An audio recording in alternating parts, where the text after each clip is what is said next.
In the early years of the 21st century, terrorism was used by governments across the world as a pretext to scare their populations into submission. Life became a surveillance grid nightmare, with every individual's actions ruthlessly catalogued and recorded by the state. Secret arrests, checkpoints, and warrantless searches spread. The final incremental march of the police state, culminating in open martial law.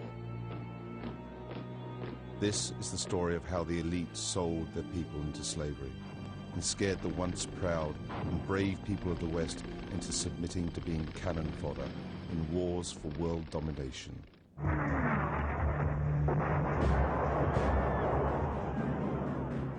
Our enemies have made clear the danger they pose to our security. We're just right outside the security perimeter at this national security event in New York City, just a few hundred yards away from Madison Square Garden, where at least 10,000 police are stationed, supposedly providing security for the Republican National Convention and all the delegates and media that are going to be here. Sadly, we live in a world where, for the foreseeable future, you're going to have to provide security all the time. Who do you work for? Well, you need to tell us. I mean, this is a free country. Officer, can you tell me this guy's badge number? Secret police just covers his badge up? Secret police in America. This is what's called ambush journalism, and I disrespect you for that as well. So thank you and goodbye. In the ritual? That's none of your damn business. We're also going to be talking to the protesters and finding out if the protesters are discussing real issues or if it's more of this phony left-right paradigm. On Monday, that Zogby poll was released that showed 50% of New York City residents believe the government had foreknowledge and made a conscious decision not to intervene. 50% of the people who live in New York believe that. Both candidates are cousins. They're skull and bones. They're bringing in big government and tyranny. The evidence is clear. The military-industrial complex was intimately involved in 9/11. Many of the nearly 2,000 protesters arrested over the past few days have been taken to an old bus depot on Manhattan's west side. We should call this facility what it is, and it's a concentration camp. It's the Pier 57 concentration camp. Oh yeah, folks. We're in the middle of it now.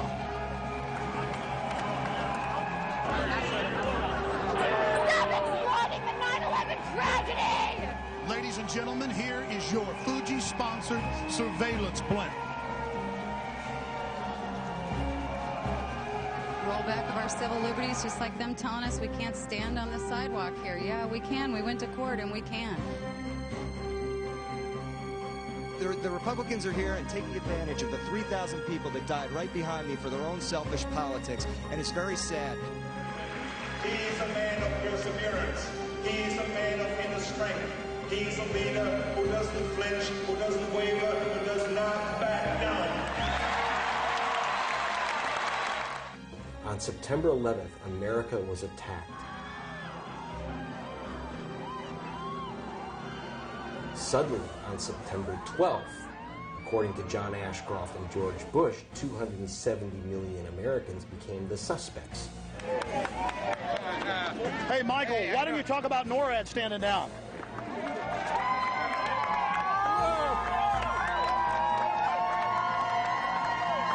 Why don't you talk about NORAD standing down, Michael? Why not the really hardcore 9/11 issues?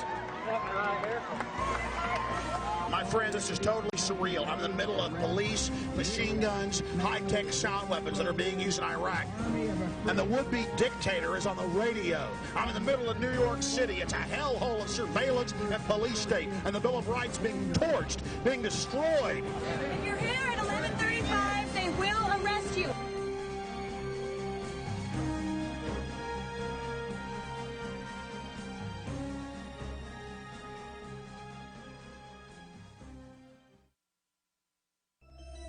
We traveled to New York to see the elite in action, but what we chronicled shook us to our very core.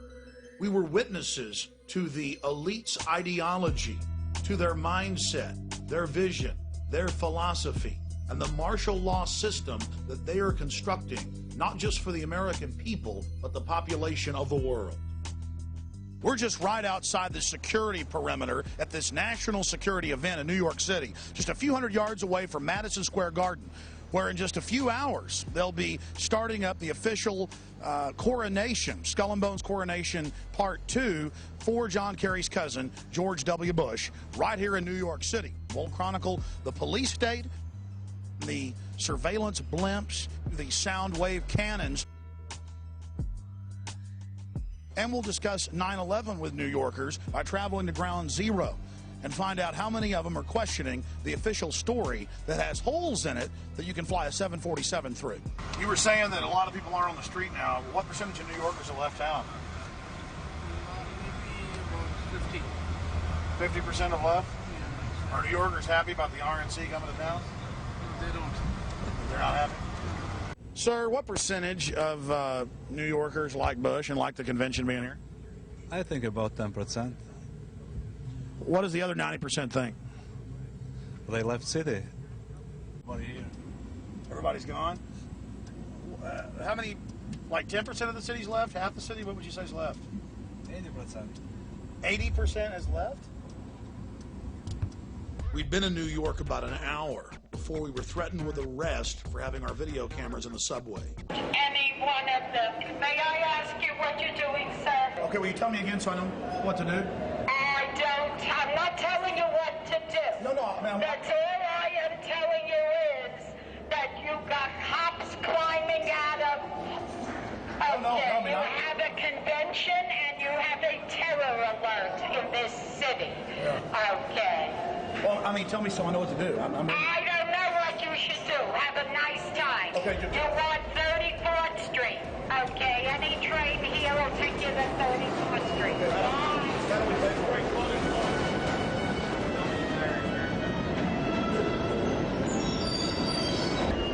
We were then threatened a second time with arrest for filming on the New York subway. And a woman who was separate from our group had her film camera taken, smashed, and the film destroyed. The footage you're about to see was shot clandestinely as the police took action against us. I got to talk to her because she took a picture. I can't get arrested. I can't. Let's not shed a tear over this now. Why are we playing games?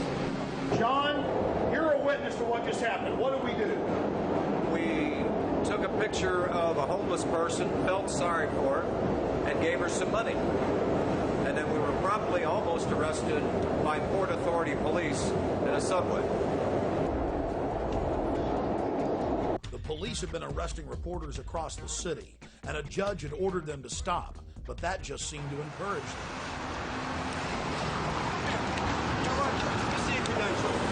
Take him out. How about we go to whoever gave those to you and get them revoked? I just asked you to do me a favor and not tape over here. It's my fault, sir. I'm his boss. No. Listen, first of all, I'm talking. I don't need you to interrupt me while I'm talking. Yes, all right? Okay. And I just got finished telling him that I don't want him taping over here. Nicely to go over to the island. Were you here when I said that? No, I was. So why are you interrupting me now? I said it's my fault. How is it your fault if you're not here? All right? How about we just leave? That would be a great idea. Okay. Why don't you leave? Okay. Did you get that? Oh, yeah. I've almost been arrested 3 times every day, anywhere in the city, videotaping anything. It is an absolute nightmare. Hey, guys, get your cameras on. Yeah, what's going on? Okay, let me get, number one. Hey, we're allowed to be here. Folks, this is martial law. Sir, how many police were in New York? 40,000. That's a huge army. It is. I think we need more police. There's not enough police. Maybe we need 100 million police. How about 50 cops for every New Yorker? How's that sound? No, it's a little bit too outrageous.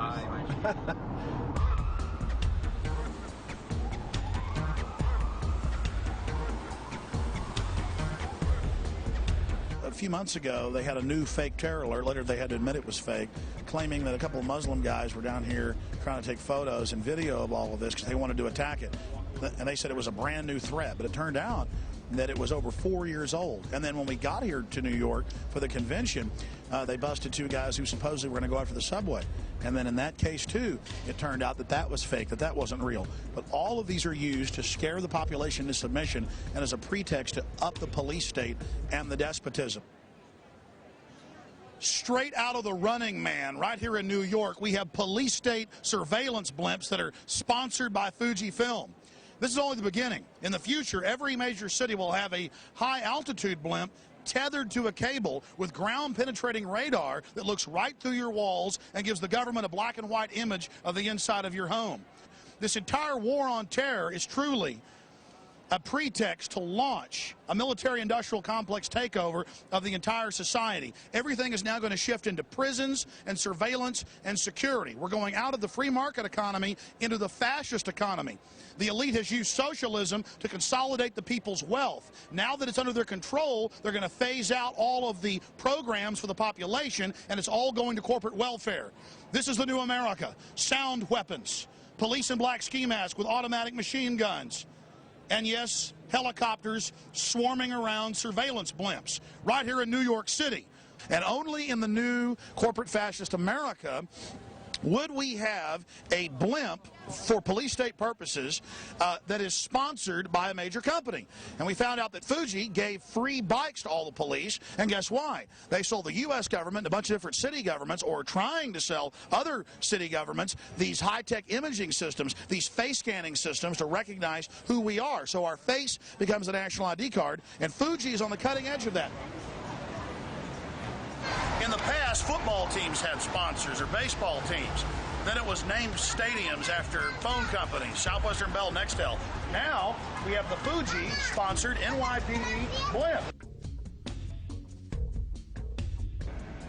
Follow the blimp. The blimp just flew over. Yeah, follow that blimp. Don't lose it. They're using that blimp for surveillance. We always know where the protests are at. There it is, sir. Follow that blimp. No, Luis, what is you can say about it? What do you guys think of the new security blimp? It's nice. I want to know how you get qualified to drive the blimp. It says Fuji and NYPD. Yes, it does. So I want to go to blimp school because I want to fly the blimp. So is Fuji now with the police department, or are you guys renting it? I think we're renting it. You know, renting the blimp. Yeah, believe it or not, right? I heard a story that the police, some of their helmets have cameras. That I never heard. I saw it on Fox. Yeah, that's kind of crazy. What about the big sound wave guns? Where are those? I haven't. That I know nothing about. Did you hear about those? No, I didn't. Did you hear about how they got the sound? I can't comment on anything like that. Well, it was in the newspaper. I can't comment. I'm not allowed to comment on anything like that. On the, what are they called? The frequencies? I don't know what they're called. But you can't comment on them? No. You're not. You can neither confirm nor deny.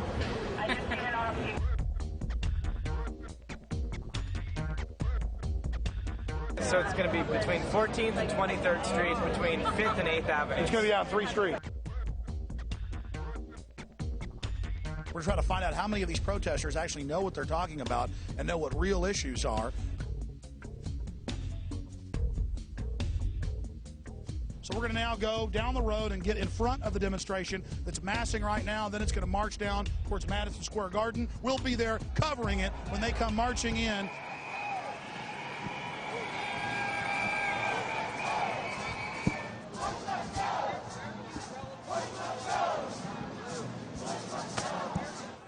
Sir, what do you think about the whole official 9/11 story?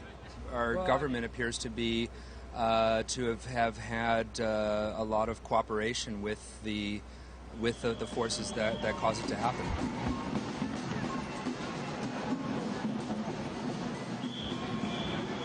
But I'm here to tell the world that Bush is wrong. He's a liar. He's evil. He's consolidated power in a way that is, it's bad.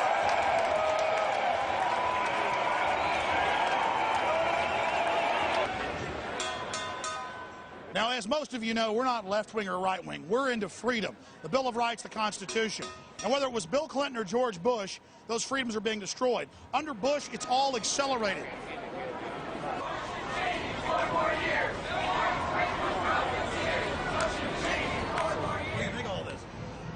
I think if they were going to have a convention, they could have picked somewhere better than New York.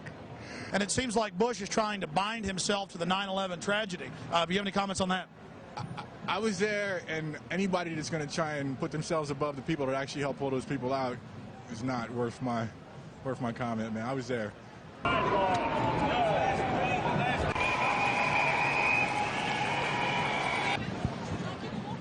How's the convention going? Convention's going good, no problems. Everything is good. I heard some anarchists, though, were burning a dragon or a paper dragon.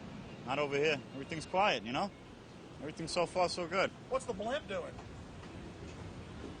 Just keeping an eye on things, I guess. I love being a puppet for the New World Order. They will be my slaves. I am the mini-me of Lord Bush. Oh, it feels so good. I'm enslaving them and destroying the Bill of Rights. Oh, it's so powerful. I will soon rule everything. Oh, yes. We've been talking to a lot of the protesters, and most of them say Bush bad, Kerry good. The problem is Bush and Kerry are cousins. Kerry's for the war. And one of the few signs that we've seen that is exposing that both of them work for the same people and are part of a false choice is this communist revolution sign. But you know, I go back to 1958 when Eisenhower called Fidel Castro the Abraham Lincoln of Latin America. And so the problem is that it was actually the big central banks at the turn of the last century that created communism as a way to try to con the serfs back into serfdom. So again, another false choice is what we have here. Bush-Kerry equals more war. I agree. They're corporate fascists. It's all true. But then the corporate fascists have funded this as their counter-revolution control valve. This is the true complexity that we're facing. And until we figure that out, we're going to lose all our freedoms, and they're going to keep winning. How you doing, ma'am? Hey, I like the top part of your sign. I agree they're all controlled. Are you a communist? Go away. But it says communist revolution. I really don't want to stop bothering this lady. What are you worried about? What am I? I'm not. What did you say? I didn't hear you. How can you say that? How can I say what? Very nasty what you just said. Did you hear what he just said? Did you hear what this guy just said? He said something terribly nasty. That stuff doesn't work. You know, I don't know. This isn't the 60s. Look, he's trying to agitate. This is not going to happen. This doesn't work, dude. This is not the 60s. Don't happen anymore. We're living in the What I'm saying is I don't know what you said, but I heard communism. on the side. Communism. You said something nasty. You work for the U.S. government, don't you? This guy said over here, this guy's nasty. Boy, he is nasty. You are nasty. I'm nasty. I said that the You communists said work for the big banks. Oh, the big banks. This man is from the big banks. He's from Chase Manhattan. See this? He isn't interested in information. He's actually interested in putting out disinfo. Chase Manhattan and Citibank. And Citibank and Chase Manhattan are part of capitalism. You see, ladies and gentlemen, this is the communists for you. All disinfo, all propaganda. It's all part of capitalism. It's all part of capitalism, isn't it? You're a capitalist. You're a capitalist. You're a capitalist. The U.S. government admits they put Mao in. Capitalist. U.S. government admits they put Mao in. Capitalist. You're a capitalist, are you? How much money do you have on you if you're a capitalist? Free markets? What does that mean? You're capitalist masters. What does a free market mean?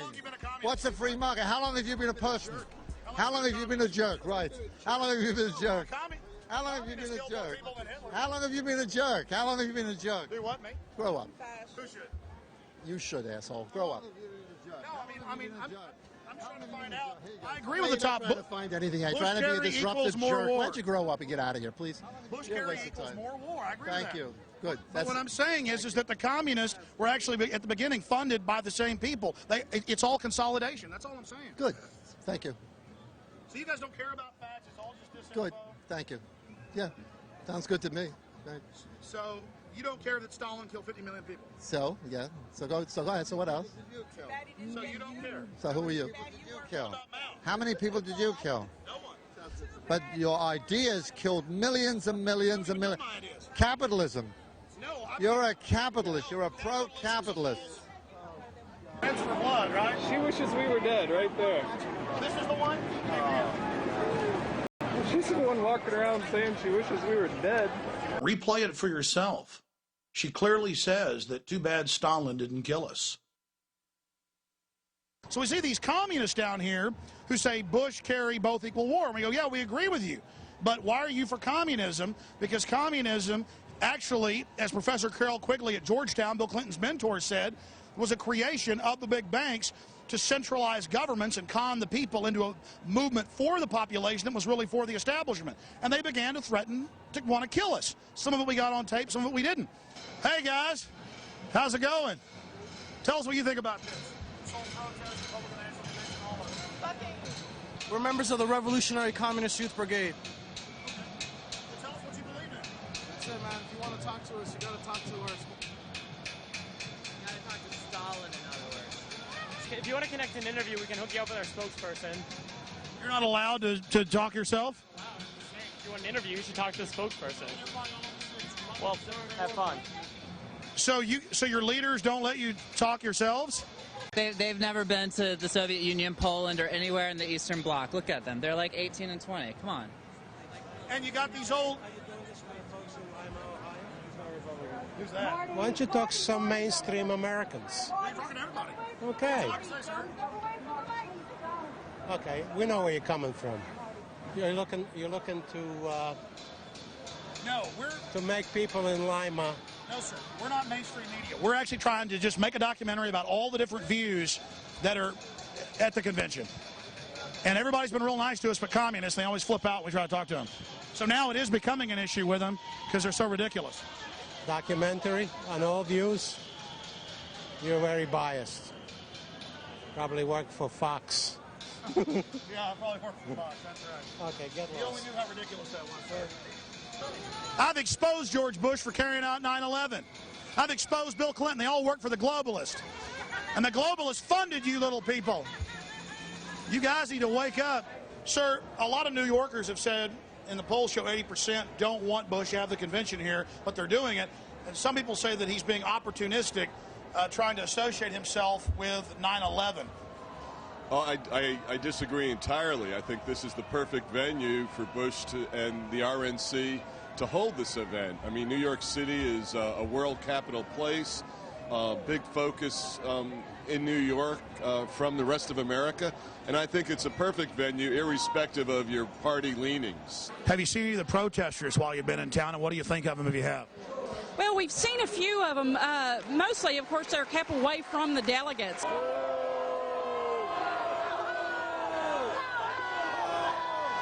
But to me, they're not New Yorkers. There's people that have come in and are trying to make New Yorkers look bad. They're a bunch of young kids. I'm wondering how many of those that are out there protesting, one, know what they're voting about, what they're protesting about, and two, are they going to even vote when it comes to the line? A lot of them are good people and have some legitimate issues, and I've seen people who aren't doing anything, whole streets just scooped up and arrested, and then they brought them out to the dock out there in an old condemned building with asbestos, it's admitted, and have 2,000 of them in there, no air conditioning, and cages inside a kind of a Guantanamo camp. Well, you know, I don't know of any of those issues and facts. If you're going to protest and you know there's a lot of security, this is just not the way to do it. Protest in another venue other than this. You know, I firmly believe in the right to protest, but this is just not a good place to do it. We've had too much problems in this city to bring more problems to this city. September 11th for a reason as a selling point. This nation was scared to death when those towers went down. The term for it is called waving the bloody shirt. I thought it was manipulative. Get people appealing to people's emotions rather than their reason. I think they took advantage of a bad situation. So why are you out here? I'm from California and helping your documentary. We're here to protest the protesters. We're here to tell them they're just a bunch of leftist ingrates who are taking advantage of living in America. America is free because people have bled for this country, and we want a strong America, much like we want a strong police department, or we're going to have thugs ruling the streets. We want a strong police, which keeps it safe. We want a strong military, which keeps a good country. Yeah, the same Bible that the president is going to put his hand on that says no same-sex marriage. What are you doing hanging around a bunch of right-wing Christians? What are you guys doing hanging around us? This isn't Berkeley, pal. This isn't Berkeley, buddy. You can't spell Berkeley. How can they leave the borders wide open but then take our liberties? I'm all for closing the borders. Are you kidding? I'm from California. Our hospitals are costing us $80 for an aspirin because illegal aliens are going into our hospitals. I don't understand what the word is. Well, why hasn't Bush done something? Well, I would like to see him do a lot more with stopping those people from coming over our borders. I don't know what the word illegal and illegal alien means if we don't stop them. America is a great country. We annihilate our enemies. Would you please get that dog out of here? There are homosexuals here in New York. You're liable to think that's a gerbil on steroids. Let's be more sensitive. Where's PETA when you really need him? If those people are going to be in heaven back there, if those people are the ones who have armaments on their poster and everything, if they're going to be in heaven, I'm ready to go to hell. This New York is a good example, folks, of what you're going to get in your city, this complete control grid, this locked down city where everything is commercialized, whereas you did that bit on your show where they know what you're going to eat before you're going to eat it. You hear about those guys, thought criminals. They're going to blow up something. They have no weapons. Well, and this is the thing, Alex, a lot of these people down here, they want democracy, and it's amazing how they've been conditioned to ask for their own enslavement. It's all they know. They don't understand this is a republic. Look at all of this. I mean, you'd think these people were very informed. Explain the difference between a republic and democracy. Well, I mean, basically, the democracy is mob rule, and what these people don't understand is that if 51%, whether they're corporate, whether they're Bushites, whether they're Mexicans, decide their fate, then so be it. That's what they're asking for. We're in New York, ladies and gentlemen. Streets are jammed. My friend just called me, and he's right there with Michael Moore right now. I mean, all I want 10 minutes. I want to say. Just tell me, and I'll put it in. Okay, cool. All right, cool. That's awesome. Thanks. Michael Moore is inside there.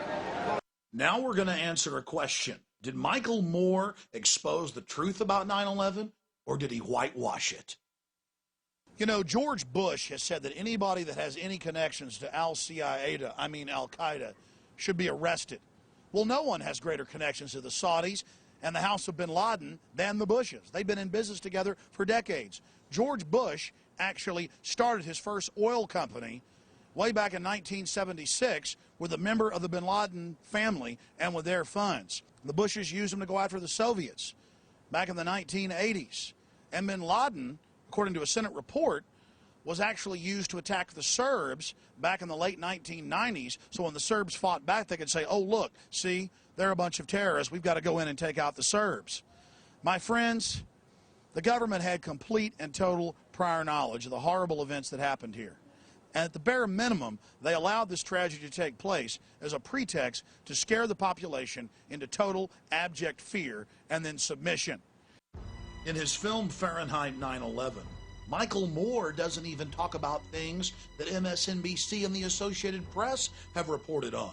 That Osama bin Laden's code name in the CIA was Tim Osman. That he was a CIA asset trained in the 1970s and used against the Russians in the 1980s in Afghanistan. Then, of course, he helped against the Serbs in the late 1990s. Over and over again, Osama bin Laden has been used as a tool of the U.S. government and its interest.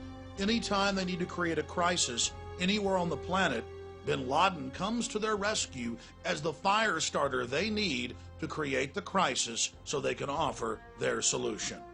Or why didn't he talk about the huge 9/11 truth movement that sprung up right after 9/11, made up of hundreds of the victims' families of September 11th, alleging government involvement in the attacks?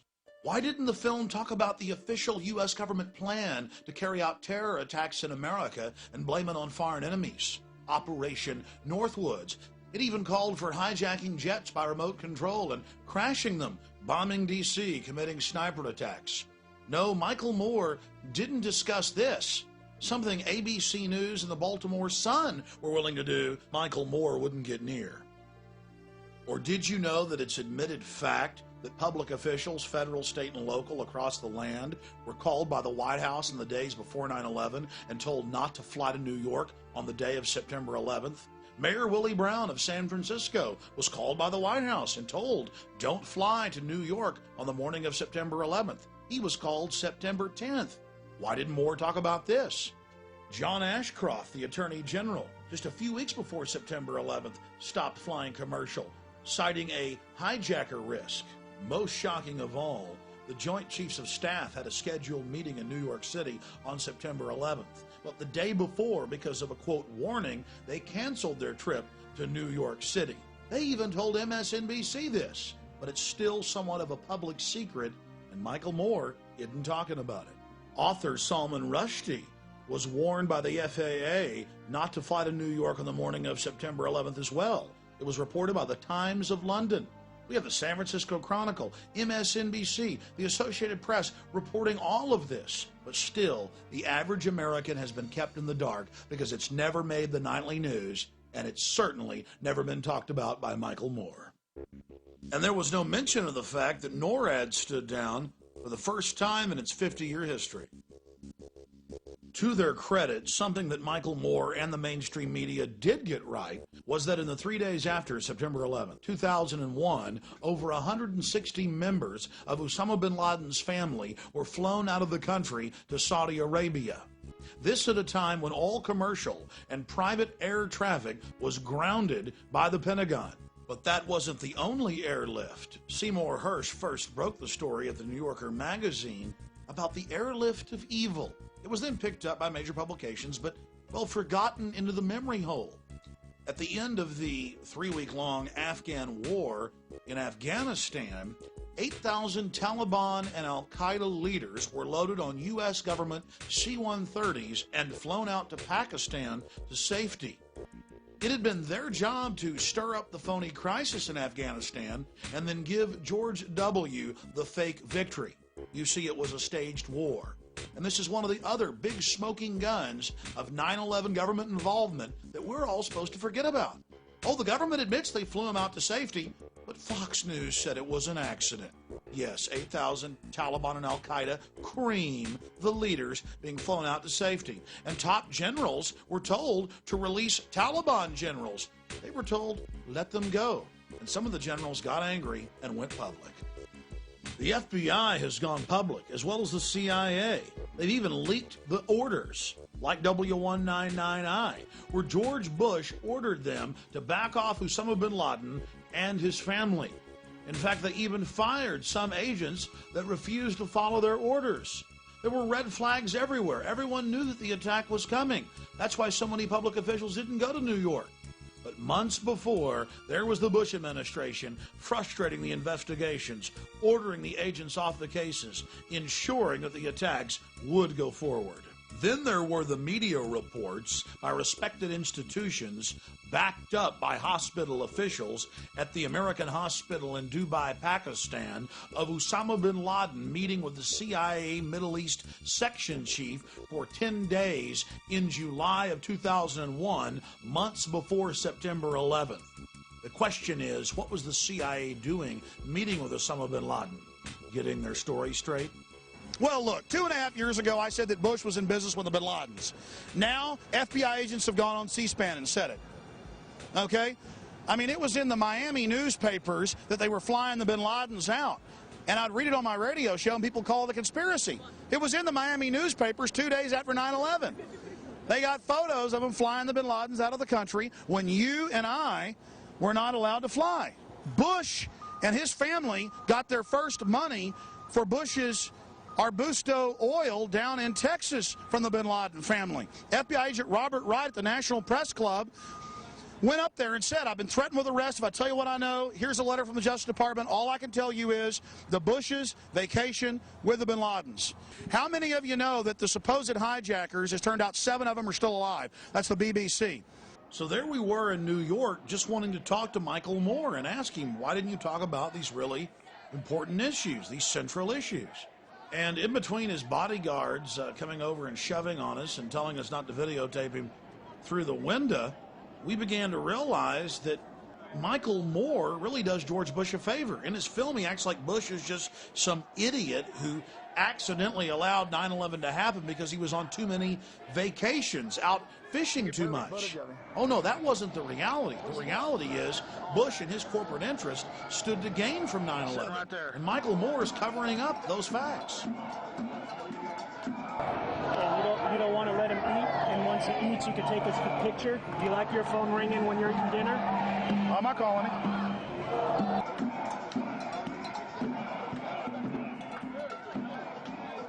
In reality, Mr. Moore had just completed his photo op for just a few minutes, marching at the head of the parade with other genuine establishment libs like Jesse Jackson.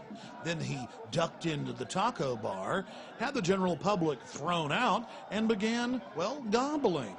And I wonder what he was thinking while he was eating. Man, are they going to catch on to me? As the hours went by, are they going to find out that I'm really a fake and a corporate shill that flies around in a corporate jet? All those years I chased the corporate bigwigs around and was thrown out of office buildings and stood outside restaurants, and now I've become what I always said I hated. Or maybe I was always what I claimed I hated. Yes, Mr. Moore, we have nothing against you, but you made a film where you claim that you exposed George Bush. You gave him aid and comfort. You covered up the reality of premeditated involvement in 9/11 and played into that popular little folky image of Bush the idiot elf. Bush is a puppet for a hardcore global crime syndicate setting up a world government and turning America into a high-tech police state. But I guess, though, it won't matter to people like you. You'll have a fake war to fight, while all the time you're truly covering up the real political paradigm. Big paper Norwegian Bush is there. Did he already sneak out? He's not. Out that way? He's gone. How many bodyguards does Michael Moore have?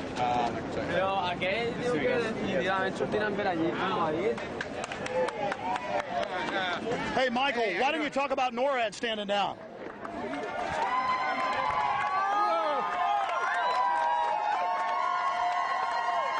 Why don't you talk about NORAD standing down, Michael? Why not the really hardcore 9/11 issues? Michael Moore and the controlled opposition like him may be afraid to even scratch the surface of 9/11, but we're not.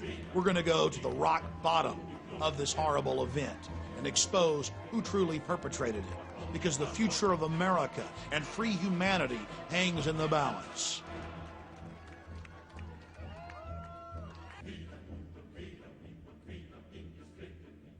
My name is Greg Palast. I report for BBC Television. I was a writer for the Guardian newspapers, the main paper of Europe. The way they're covering protests here, let's see, there was a picture in the New York Times, a scantily clad woman who was listed as a young communist poet. And let's see, there was a AIDS protester, who looks scary and spooky and is about to infect the rest of America shown. But you don't have what we're literally hundreds of thousands of average people just saying, we're fed up and we dissent and we don't like what's going on. Why don't you listen to us? That's what people are saying. Listen to us. We have a very interesting summer camp here in New York, 2,000 people locked up in a condemned building out on the pier. While the police say they've arrested 300, there are 2,000 being detained. What we see in Baghdad becomes in New York this week, Baghdad light. So instead of heavy tortured shackles, you have plastic handcuffs, but it still has the same purpose: keep the population in line. This is not the United States of America that we pledged allegiance to as little kids. We were very proud of the First Amendment, and you could dissent in the USA, and now suddenly dissent is becoming, they're labeling dissent as unpatriotic. We're in New York City, right here on the Hudson River. And this condemned former bus station where they stored the buses is being used to hold over 2,000 protesters. And they admit that they randomly set up fences and scoop up whole crowds of people and then take them here. And for over 3 days, they've not let people talk to lawyers, call out, talk to their families. Some have been released. Some have gone to the hospital with rashes over their entire bodies. This building is condemned. The city admits it. The bus union wouldn't allow them to use it years ago, so they turned it into an emergency police facility. It's full of asbestos, chemicals, oils from decades and decades and decades in this 70-year-old building, and the average stay for someone scooped up in there is over 24 hours. The city even admits that. Many of the nearly 2,000 protesters arrested over the past few days have been taken to an old bus depot on Manhattan's West Side. But now the use of Pier 57 as a temporary holding facility is stirring up some controversy of its own. Protests are being held there to spotlight conditions. Some of those being detained say they're getting sick. There are reports of cramped conditions, rashes, chemical burns, and difficulty breathing. We should call this facility what it is, and it's a concentration camp. It's the Pier 57 concentration camp. The mayor has the nerve, and the police commissioner has the nerve to allow this to happen, to actually stick people in an oil-filled garage with asbestos. The orange nets are about 4 feet high. They're used in construction to wrap construction sites so people can't get in or out. And the police just ring them around you and you can't escape. I've been promoting that idea that we're heading for a fascist dictatorship here. And obviously people are beginning to go, I'm beginning to think you were right. And I think tomorrow we got to get everybody out there at Ground Zero between 1 and 6 p.m. to try to get the truth brought out, to urge Elliot Spitzer to reopen this case. Now you're going to learn the truth about 9/11 that others dare not tell you. We're here at Ground Zero, and a big protest is gathering and preparing to march across town. And behind us, you can see the militarized police are massing for a response if there's any type of problems that develop. This is a hallmark of a society in decline where you have peaceful protesters showing up at Ground Zero calling for peace, and you have police officers not with just non-lethal weapons, but with fully automatic rifles. You see the founding fathers, they stood up, they were 4% at the beginning, and they said no to the redcoats and no to the establishment. And Mark Twain said, in the beginning, a patriot is a scarce man. He's hated and feared. But in time, when his cause succeeds, the timid join him, because then it costs nothing to be a patriot. And we're looking for patriots that know what the Bill of Rights and Constitution says, and that can see all of this and know that it's a fraud. Get that guy. He's trying to take pictures of me. He's got you already rolling. Hey, get him. Gonna make you a star. Better hold it up there all day. You with, buddy? Have a nice day. Huh? Have a nice day. No, seriously. I have a job to do. You're going to interfere with my job, then we're going to be in trouble. Hey, okay? really, sir, you shouldn't touch me. You need to identify yourself. You know in the state of New York that's assault, what you just did. And I'm asking you a question, sir. Why are you harassed? Who do you work for? You work for the City of New York just to document people? Huh? Excuse me. Well, you need to tell us. I mean, this is a free country. Alex? Excuse me. Excuse me. I mean, this is disgusting. Get some more of this guy.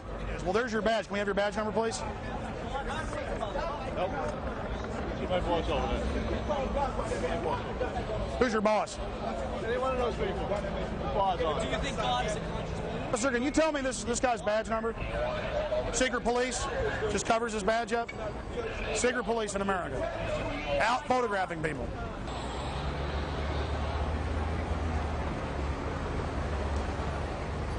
That's the shot. That's the shot right there. Get it. There he is. Get it. Infowars.com. See yourselves. You're going to look good. Everywhere we traveled in New York, secret police videotaped and took photographs of us. But it wasn't just our crew. It was the mainstream media and the general public at large that were being photographed. But the worst area of all was Ground Zero, where the police took photographs of protesters and attempted to intimidate them as well. The police photographing the citizens is bad enough, but across the country we've caught the military photographing the public, as well as working with the police at football and baseball games, searching people's goods. Why, in Alabama, the Alabama Defense Force comes out, forms cordons around whole cities during different festivals, and searches every man, woman, and child, training them how to live in a high-tech police state. And now our police themselves are beginning to turn into the military. And guess what the military does? They fight an enemy. They are set up to kill people and break things.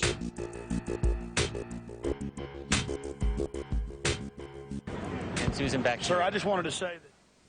Well, we're going to leave it at that. Thanks very much. We'll be back outside Madison Square Garden in a few minutes. And Susan, of course, the floor is empty, but they're here, and lest we be accused of not hearing all voices. We cut you off a moment ago. This is Alex Jones from Austin, Texas, a radio talk show host. Yes, sir, with Infowars.com. Both candidates are cousins. They're skull and bones. They're bringing in big government and tyranny. The evidence is clear. The military-industrial complex was intimately involved in 9/11. The commission is a complete fraud. We're losing our freedoms. Both parties are controlled, and if we don't wake up and stand up and speak out, this country's going to be destroyed. Giving up liberty only gives us tyranny. It does not give us security, and I hope that everybody out there wakes up to this and realizes that America is America because we have the Bill of Rights and Constitution. Everybody should investigate 9/11 and find out who's really behind it. It's Bush's and the New World Order's Reichstag, and his cousin Kerry isn't going to save you either. Thank you, PrisonPlanet.com. Alex Jones. There's been an almost total media blackout on the fact that most of the 9/11 victims' families are angry at the government and believe that they had prior knowledge or were involved. But they couldn't cover it up when families came to New York for the 9/11 Commission and got in Giuliani's face. Let's ask some real questions. Is that unfair? And what about the bunker? You didn't ask them about the bunker, the Office of Emergency Management bunker on fire? We are getting ready for the next panel. Remember this. Your government funded and trained Al-Qaeda. Repeat it again. Your government funded and trained Al-Qaeda. 3,000 people murdered does not mean leadership. We thank you It means a vacuum very of much leadership. for your Let us help, your ask leadership, real questions. and your cooperation. Here's another thing the media continually buries. Giuliani got rid of all the evidence, all the steel from the Twin Towers. He immediately shipped it off. Giuliani's a former U.S. prosecutor. He knows a thing about keeping the evidence in a crime scene. And Giuliani suddenly got rid of every piece of evidence. He melted down all the steel, and the media didn't report it. That's not interesting. The families had to go testify to Congress to say, FEMA, you got to stop Giuliani from doing this. They tried to get Congress to stop Giuliani, and Giuliani said, oh, I didn't know anybody wanted me to keep any of the evidence. Well, my simple message is this. Again, Americans, wake up. You know your media lies to you every day. Your government has on record for hundreds of years lying to you every day. That's all I ask. Wake up, pay a little more attention, and don't believe anything you read in the papers. How many times have we caught them lying to us? Yeah, how many? Well, they just closed the Office of Disinformation, didn't they? Why isn't that Zogby poll headline news today? Yeah, why isn't that Zogby poll headline news? It should be. Because every media in the country got it. Zogby sent it out to everyone. What are you going to do when 92% think like us? Well, why isn't the media talking about that? That's a big deal that a majority of New Yorkers believe what we believe in the new major Zogby poll. Why isn't that a major issue? And what is the establishment going to do when everybody thinks like we do? And on Monday, that Zogby poll was released that showed 50% of New York City residents believe the government had foreknowledge and made a conscious decision not to intervene. 50% of the people who live in New York believe that. Well, it's time for a serious investigation. Then CNN conducted its own poll on Anderson Cooper's program 360. After an hour-long show where he and others demonized members of the 9/11 skeptics movement, they conducted their own poll, and an amazing 90% of respondents out of over 7,000 believe that there was a U.S. government cover-up. All of the people involved in the cover-up of September 11th have gotten wealthy off of it or gotten even richer. And then now, September 11th is being used to kill our freedoms, to destroy what America is built on, what America is supposed to really be about. Most of my friends have questions about what happened on 9/11, and we'd like to know answers, and we're very disappointed in President Bush's reaction to 9/11. My name is Les. I live here in New York City, and I'm part of a contingent that has vigils here at Ground Zero every Saturday. We've been doing it since January, actually. And I've seen a lot of interesting things, heard a lot of interesting things from people. A few just happened today. A woman came up saying that her family received a phone call from a family friend. She was told by this family friend on September 10th, the family friend was a Navy SEAL, told not to show up in Lower Manhattan tomorrow, which was, of course, the 11th. There's going to be a major event. MSNBC investigated the hundreds of reports of individuals in the towers being told not to go to work that day or being told to get out early that morning. And they found out that, yes, it was not an urban legend. It was true. They found hundreds and hundreds and hundreds of witnesses. And then the Israeli instant messaging company, Otago, admitted publicly, told Haaretz, one of the biggest papers in Israel, that yes, they got a warning and instant messaged hundreds of their employees in the towers and told them to leave the building 4 hours before the planes slammed into it. This is on the record and cannot be ignored. Students pointed up at the towers and told their school teachers in the weeks before 9/11 that those buildings are about to come down. They're about to be destroyed. And then on top of this, we have the public officials being warned. Total evidence of prior knowledge. And while we were in New York, we talked to dozens of eyewitnesses who had been personally warned themselves, but were afraid to come public. Some have been told to keep their mouths shut.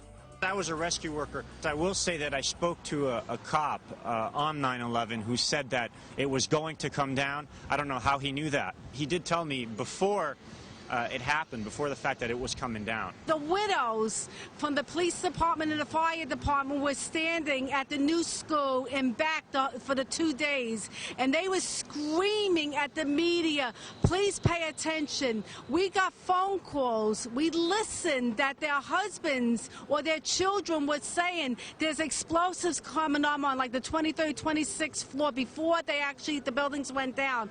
And the media started laughing and said, we have no time to hear you.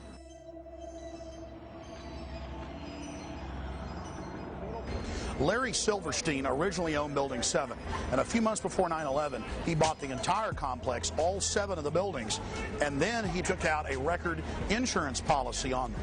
Building 7 and what happened to it is so important because the official story is 2 jets flew into the buildings, we all agree on that, and that their jet fuel caused the steel to melt and caused them to collapse. But then we look at Building 7, which was the furthest away of any of these buildings from Tower 1 and 2, and it wasn't even damaged, but later that afternoon caught on fire. Now they've rebuilt Building 7. Here's Tower 1 and 2. Obviously, you all know those were hit by jet aircraft. And then we have Building 7, the furthest away from all the other buildings. Building 7 was 47 stories tall. Building 7 was not hit by an aircraft. Building 7 did not catch fire from these buildings. But later in the afternoon, mysteriously, it caught on fire. And then after 4:30 p.m., the firefighters told everybody to get back. They were, quote, going to pull the building, the demolition term for demolishing one. They told Associated Press reporters, get back, we're going to pull it. And this building that wasn't hit by a plane, that had no damage to it, collapsed symmetrically. Building 7 was a block away where my hand is. But the red flashing square is where Bankers Trust still stands today. It had Tower 1 fall onto it, but just had light damage. The owner, Larry Silverstein, of the entire complex, got on TV and said that they had blown up Building 7. He said they pulled it, demolition. Well, Silverstein owned them all. Oh, Silverstein owned all the buildings. Yeah. How many buildings are gone? All of them. How many is that? That's right. That plane wasn't, that building wasn't hit by a plane. 9 buildings are gone. Yeah. Thousands of people lost their lives. That building. Hundreds more. No. And there's an official U.S. government plan to carry out the attacks. He imploded that building on himself. He admitted it. He said it on television. He brought that building out. Yes. Larry Silverstein. So you understand? Larry Silverstein on America Rebuilding on PBS said that they blew up Building 7. They blew up 7. Even though. He saw it. Did you see it on PBS? Yeah, he pulled it. He said on PBS, he said, we pulled the building. PBS. Oh, yeah, he pulled the building. Pelted by debris when the North Tower collapsed. 7 burned until late afternoon, allowing occupants to evacuate to safety. I remember getting a call from the fire department commander telling me that they were not sure they were going to be able to contain the fire. And I said, you know, we've had such terrible loss of life. Maybe the smartest thing to do is pull it. And they made that decision to pull, and then we watched the building collapse.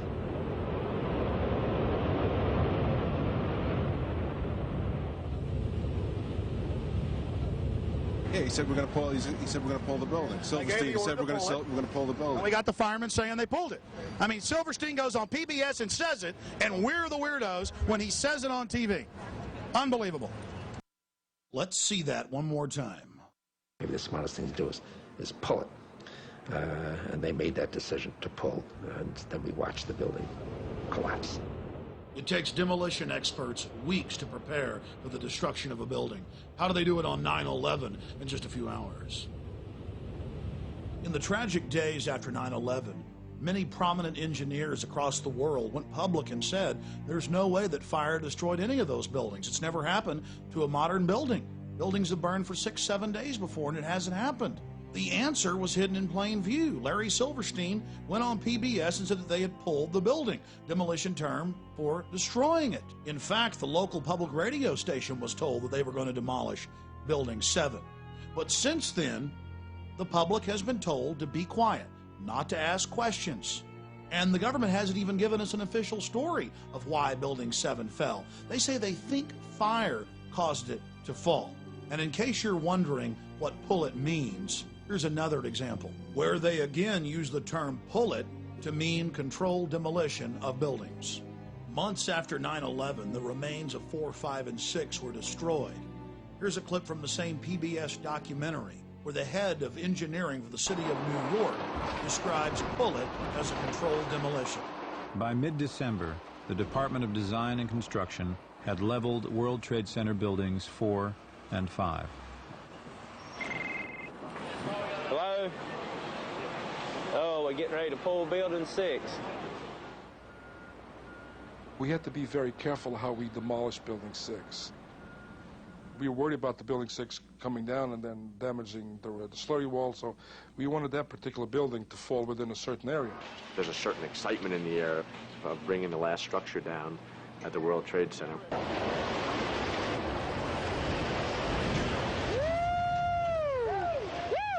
Seconds after 7 collapsed, this is what Dan Rather had to say about it. Large building, in most other cities would be one of the largest buildings in town probably. Trade Center Building 7 has collapsed. Now here we're going to show you a videotape of the collapse itself. Describe that. Now we go to videotape, the collapse of this building.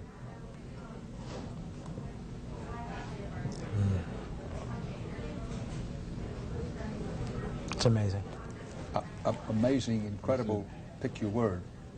For the third time today, it's reminiscent of those pictures we've all seen too much on television before, when a building was deliberately destroyed by well-placed dynamite to knock it down. Just in case you missed it, here it is again. Deliberately destroyed by well-placed dynamite to knock it down. Deliberately destroyed by well-placed dynamite to knock it down. This is a photo taken 1 second into Building 7's collapse. Notice the crimp. If we look at other controlled demolitions, we see that they first blow one of the central columns so the building falls in on itself. If you don't do this, the building falls outward and has a wider collapse radius and can damage surrounding structures. This was not the case with Building 7. Building 7 had a classic crimp or wedge. Its central column was blown out first, so it didn't structurally damage buildings just a few feet away from it. Building 7, while I was listening to live feed from our local public radio station later in the afternoon, they talked about Building 7.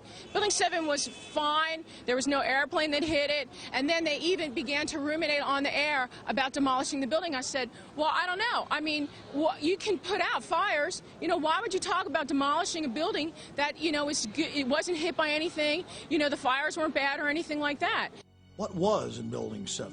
Well, the Department of Defense, the Central Intelligence Agency, FEMA, U.S. Secret Service, Securities and Exchange Commission, and the city's main command bunker, overseeing the entire operation. That's what was in Building 7, a structure that was over-engineered, that could stand thousands and thousands and thousands of degrees of temperature for days if need be. But it collapsed in just a few seconds. Here we are, smack dab, right in the middle of Silverstein Properties. In the next few minutes, we're going to talk about Mr. Silverstein and go over the history of the World Trade Center complex and some very serious questions that need to be answered. You know, it's interesting to note that Larry Silverstein bought this building many, many years ago. This was the only building he bought in the complex. But 2 months before 9/11, he bought the entire complex, all 7 buildings, and took out a record insurance policy on them for over $3 billion, which he's now been paid. In fact, he tried to get even more. He wanted $7 billion on an original $200 million investment that they made on the entire complex when he leased the whole structure. Mr. Silverstein did quite nicely in his investment. Also, Mr. Silverstein, quote, with a shadowy group of investors, according to the Chicago Tribune, just bought the Sears Tower, one of the next big targets the government's been saying. We hope and pray that nothing ever bad happens, and that's why we're here exposing who may have motives in not stopping further events. The command center for Rudolph Giuliani was in this building. Rudolph Giuliani had his command bunker in this structure, and so did the CIA. It wasn't just the city of New York. The CIA, the FBI were all based in this building. And Rudolph Giuliani told ABC News that he got a call that morning about 8 hours before this collapse, before a fire even started, and was told, get out of Building 7. And he left to a FEMA command base that had already been set up the night before, which he's now admitted in congressional testimony, right down the street by the harbor. A lot of interesting timing. And since 9/11, Giuliani's gone into the terror fighting business, and he's made hundreds of millions of dollars with Giuliani and Associates. Interesting. And then, of course, we have George Bush's youngest brother, Marvin Bush, running security on the complex. And, of course, his contract, by the way, ended on the morning of 9/11. So that's another interesting facet to all of this. None of it adds up. But guess who ran security on these buildings? Marvin Bush, brother of the president, son of the former president, or the former CIA director. Marvin Bush ran security for this whole complex. This whole complex. And guess when his 2-year contract ended? This is the Associated Press on September 11th. And where did the media pick up on this story? From Barbara Bush's own memoir, Reflections. She wrote about it in the book. Then you have the firefighters telling Associated Press reporters to get back, to get away from the building, that Building 7 was about to come down. And then it magically did come down. And then the University of New York and the U.S. Geological Survey, federal and state, both seismographs picked up explosions going off, the classical pattern of a controlled demolition. He said that they made the decision on the afternoon of 9/11 to go ahead and pull or demolish Building 7, and that they gave the order and watched the building go down. Building 7 is further away from the towers and was not hit by planes. It's further away from the towers than buildings right across the street like the Millennium Hilton and others. So if your building's owned by Larry Silverstein, it collapses because he's got a big fat insurance policy. But if your building's closer and owned by somebody else, it doesn't get damaged at all. Why is the story of Building 7 so important? Why have we spent so much time on it? Because the official story is that the 2 planes that hit Tower 1 and 2, the big 110-story buildings, caused them to collapse, even though a modern steel building had never collapsed from fire.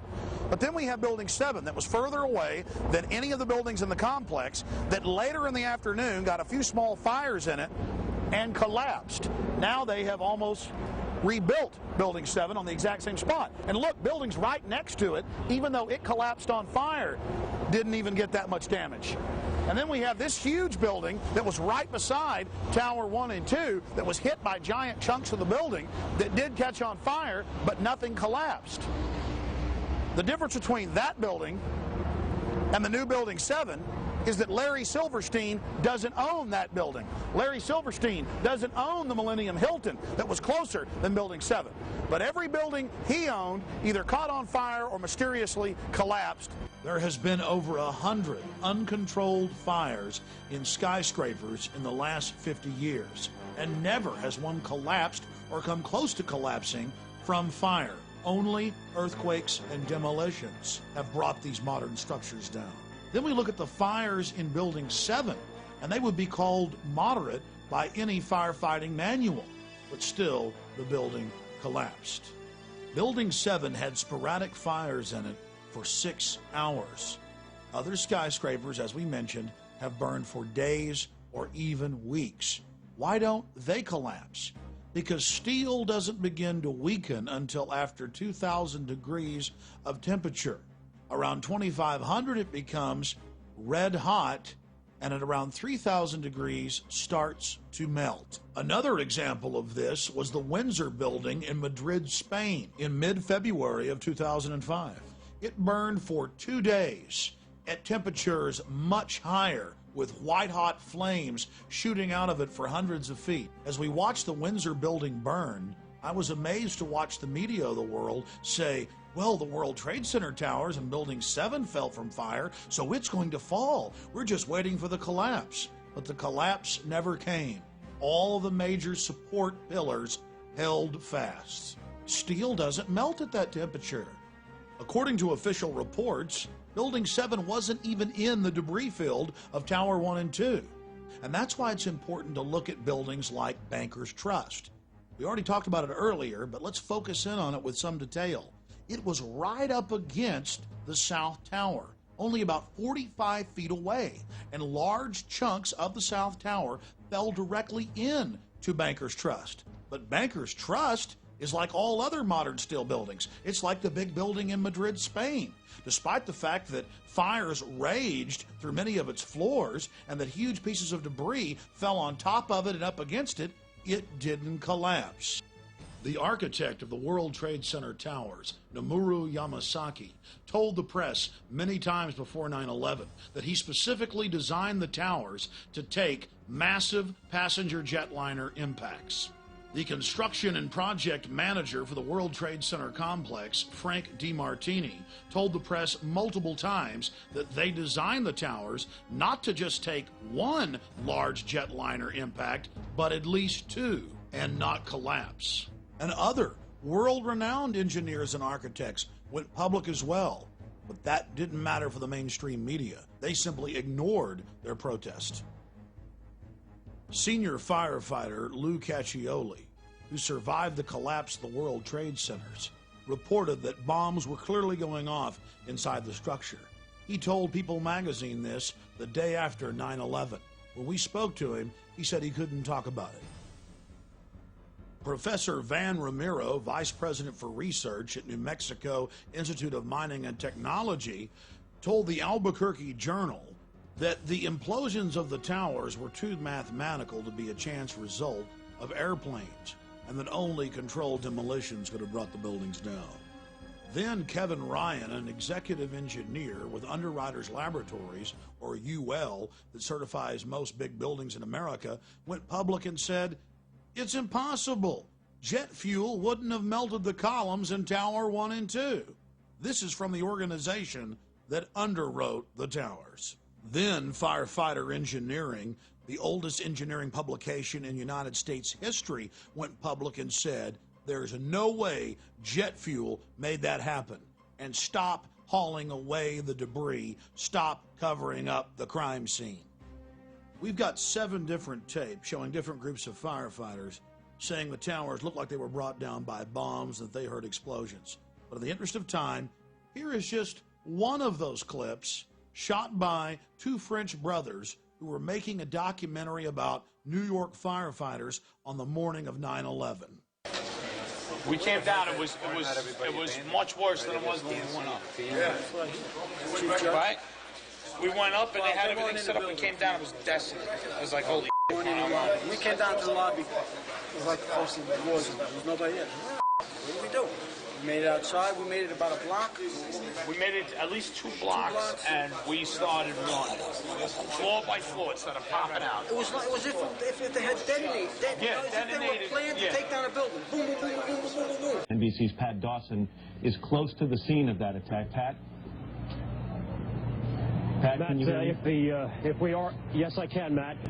Just moments ago, I spoke to the chief of safety for the New York City Fire Department, who was obviously one of the first people here on the scene after those 2 planes were crashed into the side, we assume, of the World Trade Center towers, which used to be behind me over there.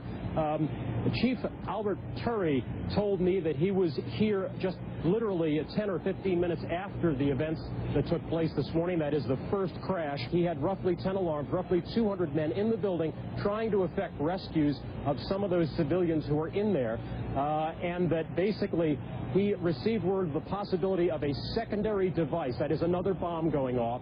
He tried to get his men out as quickly as he could, but he said that there was another explosion which took place, and then an hour after the first hit here, with the first crash that took place, he said, there was another explosion that took place in one of the towers here. So obviously, according to his theory, he thinks that there were actually devices that were planted in the building. The second device, he speculates, was probably planted in the building. So that's what we have been told by Albert Turry, who is the Chief of Safety for the New York City Fire Department. He told me that just moments ago.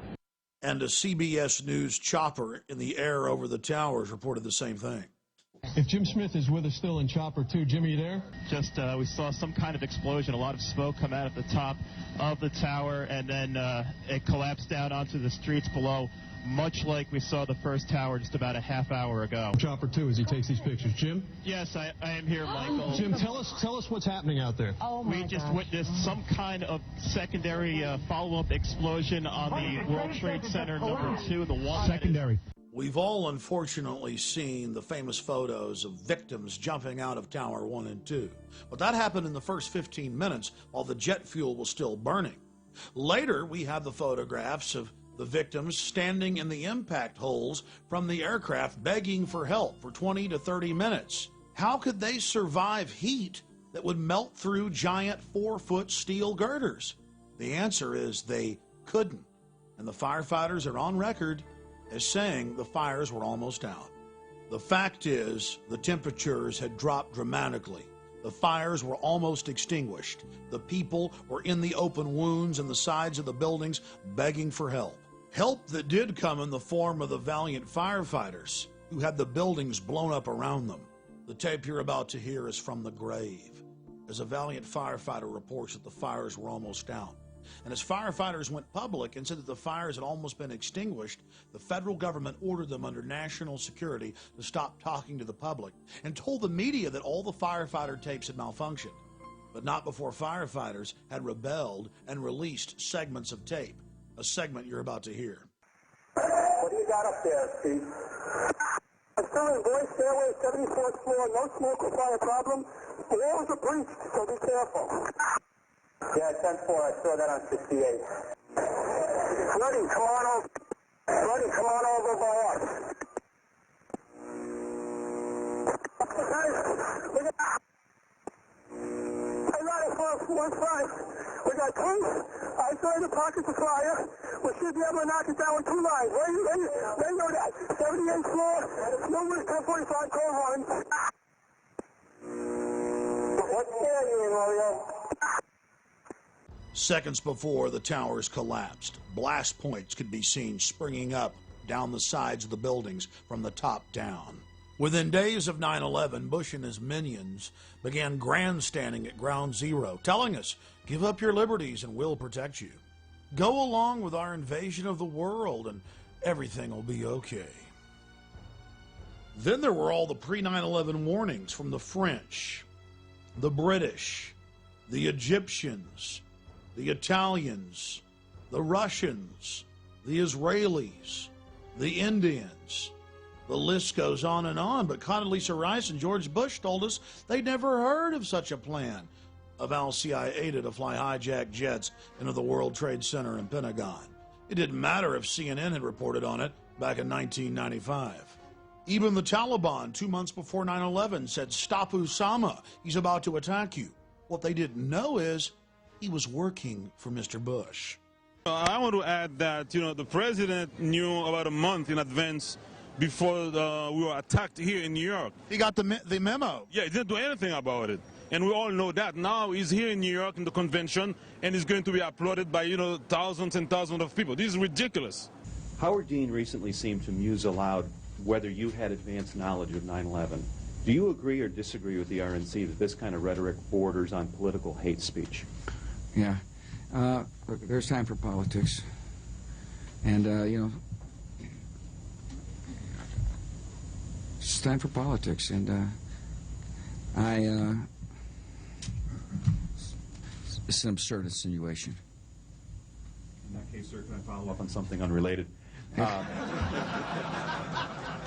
Let's talk about motives. The Project for New American Century, founded back in 1996 by 25 neocons, Dick Cheney, Jeb Bush, Paul Wolfowitz, all of these people said on their own website, in publications, we need, quote, helpful Pearl Harbor events. I don't think Pearl Harbor was helpful, but we need a terrorist attack on the order of Pearl Harbor to get the American people behind a war. The globalists took a baseball bat, and we're a beehive. America's a beehive, you know, the sleeping giant. And they took that baseball bat, and they went, ooh, terrorist got you, bam! Hey, bees, the terrorist over there, go get our oil for us. And we all came out of the hive.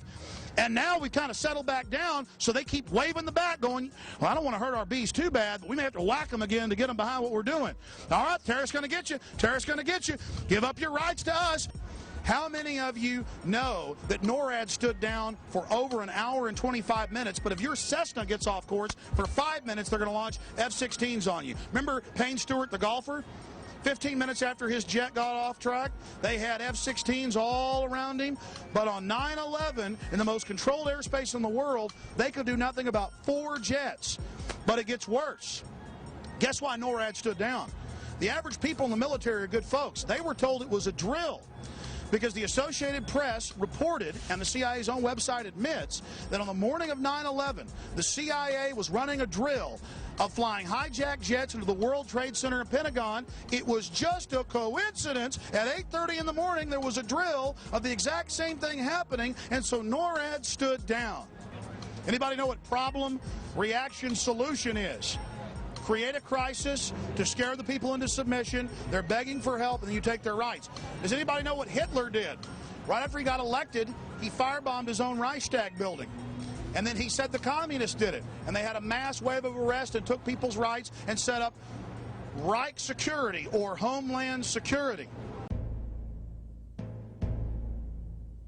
The North American Aerospace Defense Command is charged with defending North America's airspace. On the morning of September 11th, 2001, Vice President Dick Cheney was in control of NORAD. This was the first time in U.S. history that a president or vice president was in direct control of the military agency. NORAD was founded in 1957, and generals always had the power to shoot down or intercept hijacked aircraft.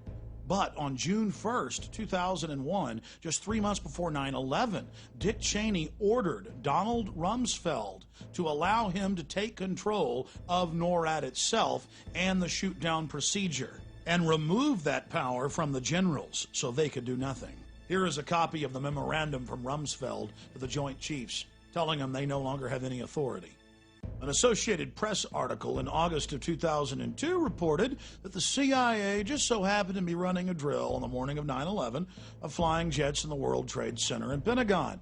Then senior FAA officials ordered air traffic controllers to shred the tapes from 9/11 in violation of federal law.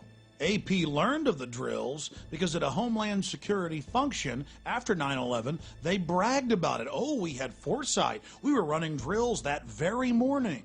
Then USA Today reported that drills held weeks before 9/11 included targets that were the Pentagon and World Trade Center.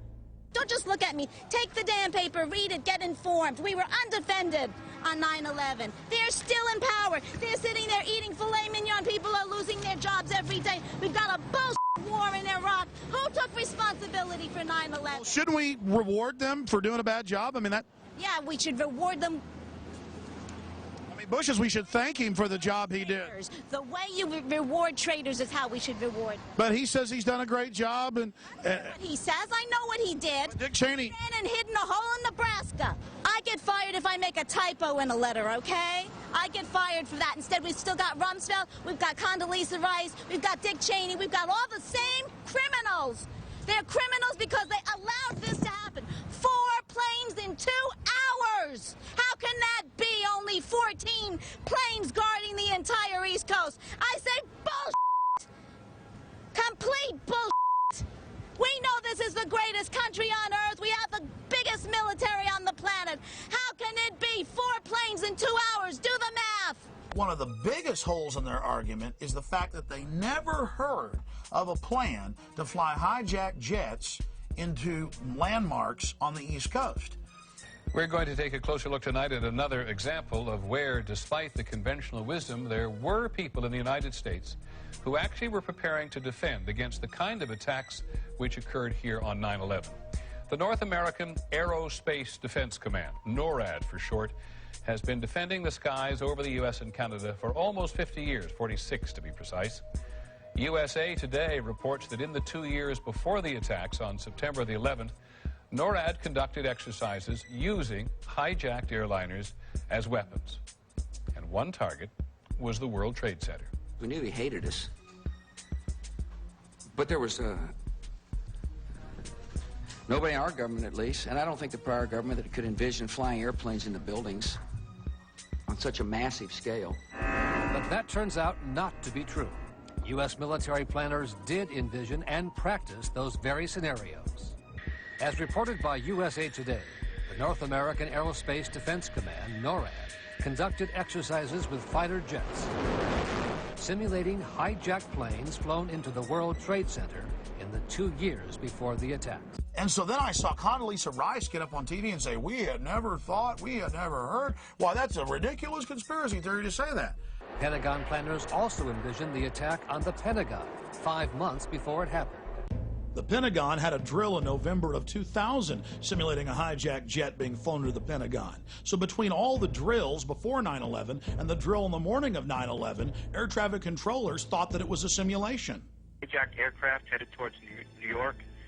Is this real world or exercise? No, this is not an exercise, not a test. And now respected rescue workers who worked the World Trade Center site say that they found 3 of the 4 data recorders and were ordered to load them on FBI vehicles and keep their mouths shut. Why would the feds want to cover up what was on those recorders? Thousands of years ago, when a crime was committed in Rome, the judges would ask one question, qui bono, or who stands to gain, who profits? And when we look at 9/11, the answer is clear. Let's look at what the Bush family was doing in the days before 9/11 and on 9/11, and it's quite revealing. Marvin Bush was in New York City running security for the World Trade Center complex. Former President Bush was in D.C. at the Ritz-Carlton for a Carlyle Group function, sitting at the head table with the head of the bin Laden family. 2 days before 9/11, Governor of Florida, Jeb Bush, declared unprecedented martial law in Florida. He didn't make the announcement until September 11th. Then we have the CIA-controlled head of Pakistani intelligence, General Ahmad Ahmed, arriving in Washington, D.C. on September 13th, just days after he wired, the New York Times admits, $100,000 to the supposed lead hijacker, Mohammed Atta. For the week he was here, preceding 9/11, he met with CIA Director George Tenet, the heads of the House and Senate Intelligence Committees, Porter Goss and Senator Graham. By the way, Porter Goss has now been made head of the CIA. On the morning of 9/11, he was actually having breakfast with Senator Bob Graham and Porter Goss. What is the money man behind Mohammed Atta doing meeting with all the intelligence heads? In the days after 9/11, the public was told that we were going to be able to catch whoever was behind September 11th because they had engaged in record put options against American and United Airlines. But when the money trail led back to CIA-controlled companies headed up by people like Buzzy Krongard, number 3 at the CIA, the story was dropped like a hot potato. But that doesn't stop Buzzy from still going public and defending people like Osama bin Laden. He's told the Times of London and many other publications that we should just leave Osama bin Laden alone. Let him go free, that we've got a problem if we want to capture him. Prominent people across the world have been exposing the 9/11 cover-up. Michael Meacher, the number 3 man in the Blair government, wrote a huge editorial for the London Guardian titled "The War on Terror is Bogus," and he pointed out that NORAD stood down on 9/11. He wrote about the Project for a New American Century, run by Jeb Bush and Dick Cheney, years before 9/11, saying that they needed a helpful terrorist attack to get the American people behind their war for empire. Meacher concluded his article by saying, if the U.S. government didn't engineer the attacks, they certainly knew about it. Andres von Bülow was German defense minister and German technology minister. I interviewed him on my syndicated radio program, and he said there's no way Al-Qaeda carried out these attacks. Only the military-industrial complex could pull it off. But here's one of the biggest pieces of evidence. You all heard them say that a paper passport fell out of one of the towers and was picked up by a police officer on the street. This plane flies into the building, explodes with jet fuel out of the guy's jacket, goes through the fireball, through the side of the plane, out of the burning building, out of the fire shooting out, and comes down to the ground unscathed. But something happened. For 6 months, they reported they had this passport. Boy, we've got it. We've got the proof. And then the guy stood up and was alive in the Middle East, and they pulled it and said, oh, that was a mistake. He wasn't a hijacker, and the story just disappeared of the passport. Because believe me, this establishment could care less about you. The EPA found all the asbestos. The EPA, guys, said that there was asbestos and people were getting sick, and there was going to be $90 million for the police and firefighters for medical treatment. And Bush came in and had that blocked. Now that's mainstream news. And now of the 14 search and rescue dogs, 8 of them have died from cancer. In summation, it's important to note that we only covered a tiny portion of the facts and evidence that clearly shows that 9/11 was an inside job. Number one, the official story of 9/11 has been completely disproven. At every point, we've caught them lying, manufacturing evidence, or covering up evidence. From high-level government inside sources and publicly available facts, we now have a very clear picture of how 9/11 was carried out. Number one, we know that the men who were on board the aircraft, who were supposedly the hijackers, had their houses, cars, credit cards paid for by the U.S. government. They were, in truth, agents taking part in drills and nothing more. Supposed computer malfunctions at American and United ensured that all 4 planes only had 20% occupancy on board, on a day when flights on the East Coast were an average of 80% full. Once the decoys, known as hijackers, were on board the planes, a gas was released, knocking out the occupants of the aircraft. Then a small criminal group in control of remote control systems, patented for over 20 years, took control of the aircraft and flew them into the World Trade Centers and Pentagon. The CIA-controlled drills that morning confused NORAD for over an hour until it was almost too late for them to shoot down the hijacked planes. I said almost too late. When they did find out, Dick Cheney wouldn't let the planes fly over 350 miles an hour, so 3 of the aircraft were able to hit their targets. The 4th wasn't able to because our sources in the Pentagon have told us generals didn't follow their orders and had Flight 93 shot down. If it would have hit its target, the Capitol, the government would have been completely decapitated and the president could have declared total martial law. By the grace of God, everything didn't go as planned. And so now the globalists have spent the last 3.5 years trying to cover up the sloppy job they did on 9/11. They're counting on the public not being able to face the horror of what really took place so they can carry out another, even more devastating attack and finish the job they started, enslaving America and using the country as an engine to take over the planet. The only thing that can stop them now is the American people having the courage to face the truth about 9/11 and to expose it. If we don't, they're going to continue to use problem, reaction, solution. And it's going to be sad to watch the American people after the next attack going to the very killers that carried it out, begging them to protect them. And it's sad to see the deaths of these 2,800 plus people being used to sell a police state in America. You know, Bush says the terrorists attacked us, whoever the terrorists are, because they hate our freedom. Well, then why is the government, period, whether it's George Bush or John Kerry, trying to kill our freedoms? America isn't America if we don't have these God-given freedoms. That's why this country is loved. No, now we're being forged into a tool of global empire to be launched against sovereign, innocent nations that we know had nothing to do with 9/11. The Republicans are here and taking advantage of the 3,000 people that died right behind me for their own selfish politics, and it's very sad. I cried here for the first time today. I come here all the time. I've never cried here before. For some reason, I cried for the future because the way they're exploiting these dead people. Because in your guts, you know that the criminals are returning to the scene of the crime to gloat and to use the bloody sacrifice they committed. I couldn't have said it better myself. So now Bush is here in the Big Apple using the deaths as an attempt to get reelected. September 11th. September 11th, men armed with knives, armed with chemical, biological, or even nuclear weapons. The fanatics who terrorist killers, September 11th, terrorist of Al-Qaeda, terrorist Taliban, nuclear weapons, terrorist. 9/11 terror. My fellow Americans, We have already been attacked. Terrorist, evil. September 11th, in those days after the towers fell. September 11th, ground zero. And suddenly the streets were full of sirens and there was fire in the sky. Terrorism, September 11th. Osama bin Laden declared war on America.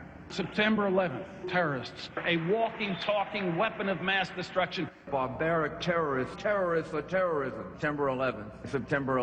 The terrorists, war and danger. September 11th.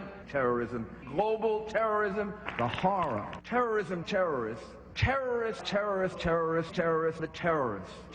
Terrorism. September 11th. Global terrorism. Terrorism. September 11th. World terrorism. Terrorism. September 11th. Threat of global terrorism. Global terrorism. September 11, 2001. Global terrorism.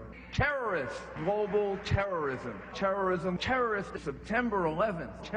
Terrorism, the attack on our homeland, back from the attack on our economy, and back from the attack on our way of life. Terrorists, hate. We must be fierce and relentless and terminate terrorism. Terrorists, you defeat them. It yearns to destroy not just the individual, but the entire international order. That's why America is safer with George W. Bush as president. September 11th, terrorism. September 11th. Terrorists. September 11th. Terrorist. Terror. September 11th. Threat. Tyranny. Terrorist. Tyranny. People hate us. Terrorism. September the 11th. Terror. Weapons of mass destruction. September the 11th. Terrorists. The evil terrorists. The terrorists know. The elite know we're restless, that we're catching on to their scam. That's why they're now using sound wave weapons that the military has used in Iraq on the streets of America. There's your LRAD, ladies and gentlemen, used against the Iraqis, used against the Palestinians, now used against us in America. We're getting reports about this garden, they're already using them. Long before 9/11, they were getting the sound wave weapons, the microwave weapons ready, building all the emergency containment facilities. They knew all this was coming. How you doing, officer? Did you know I interviewed the CEO of this company a few years ago?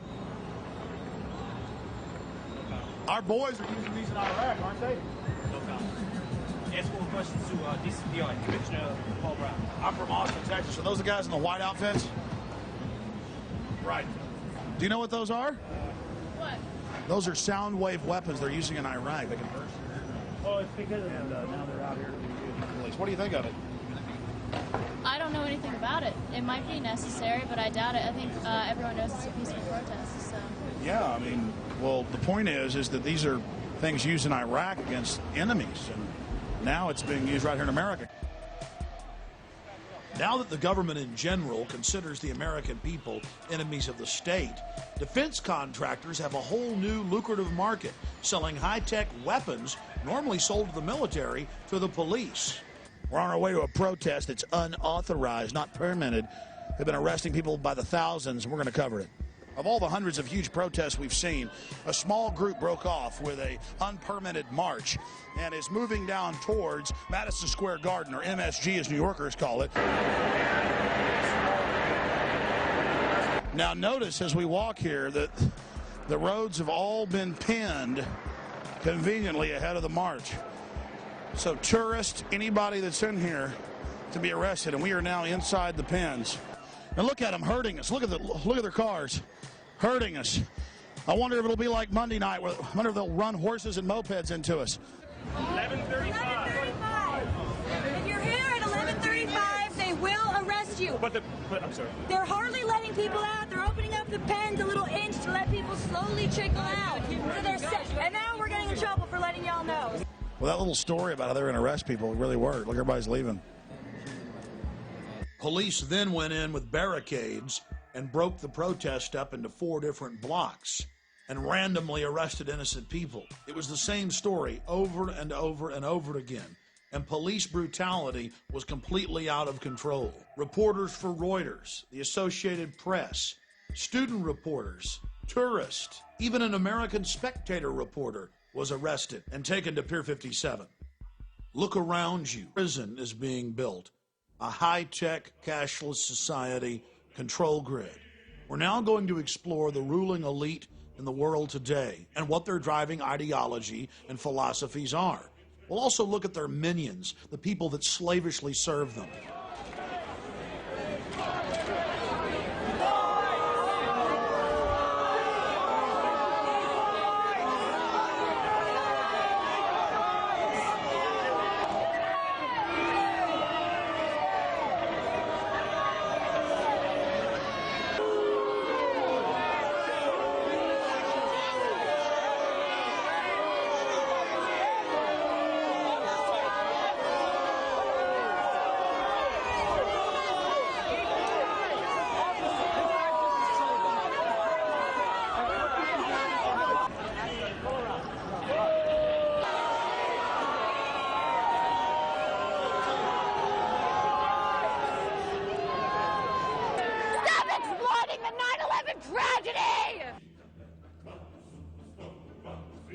Well, here we are all the way from Austin, Texas, covering the Republican National Convention.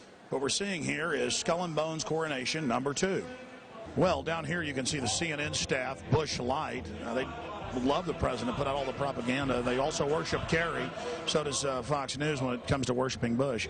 So here's the so-called mainstream media you can trust, which is nothing more than basically a CIA front to propagandize and manipulate the people. But it's all in a slick packaging with a great, impressive background, and that's what people respond to. You know what?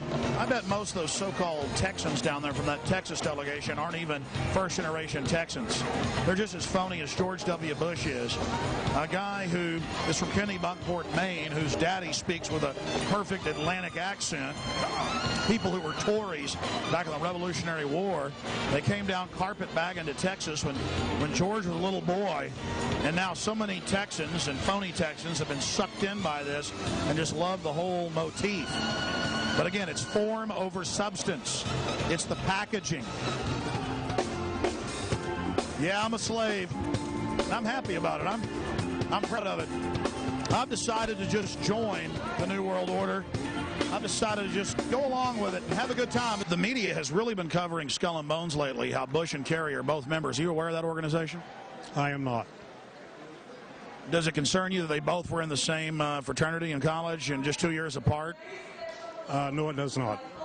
Just one hell of a coincidence that 15 members each year out of 290 million people and the 2 presidential candidates are Skull and Bones. I would say that's a coincidence. I would say that's a coincidence. Yeah.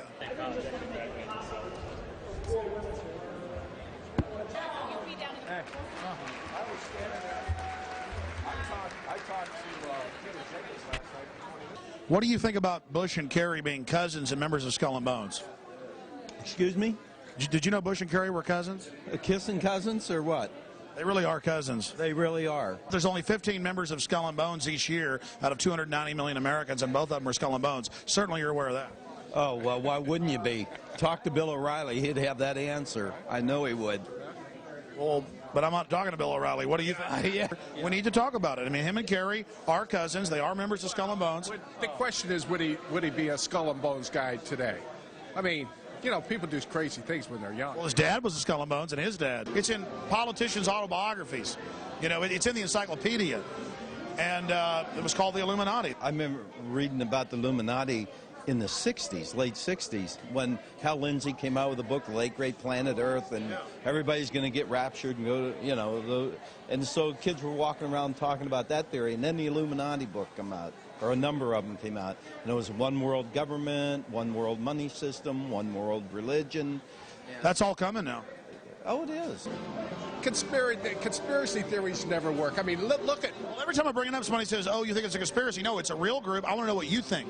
We got into not a debate, but a gal who is a real confirmed Republican. She married a real liberal guy, and the next thing you know, we have her over for dinner, and I hate Bush. And I said, whoa, where'd all that come from?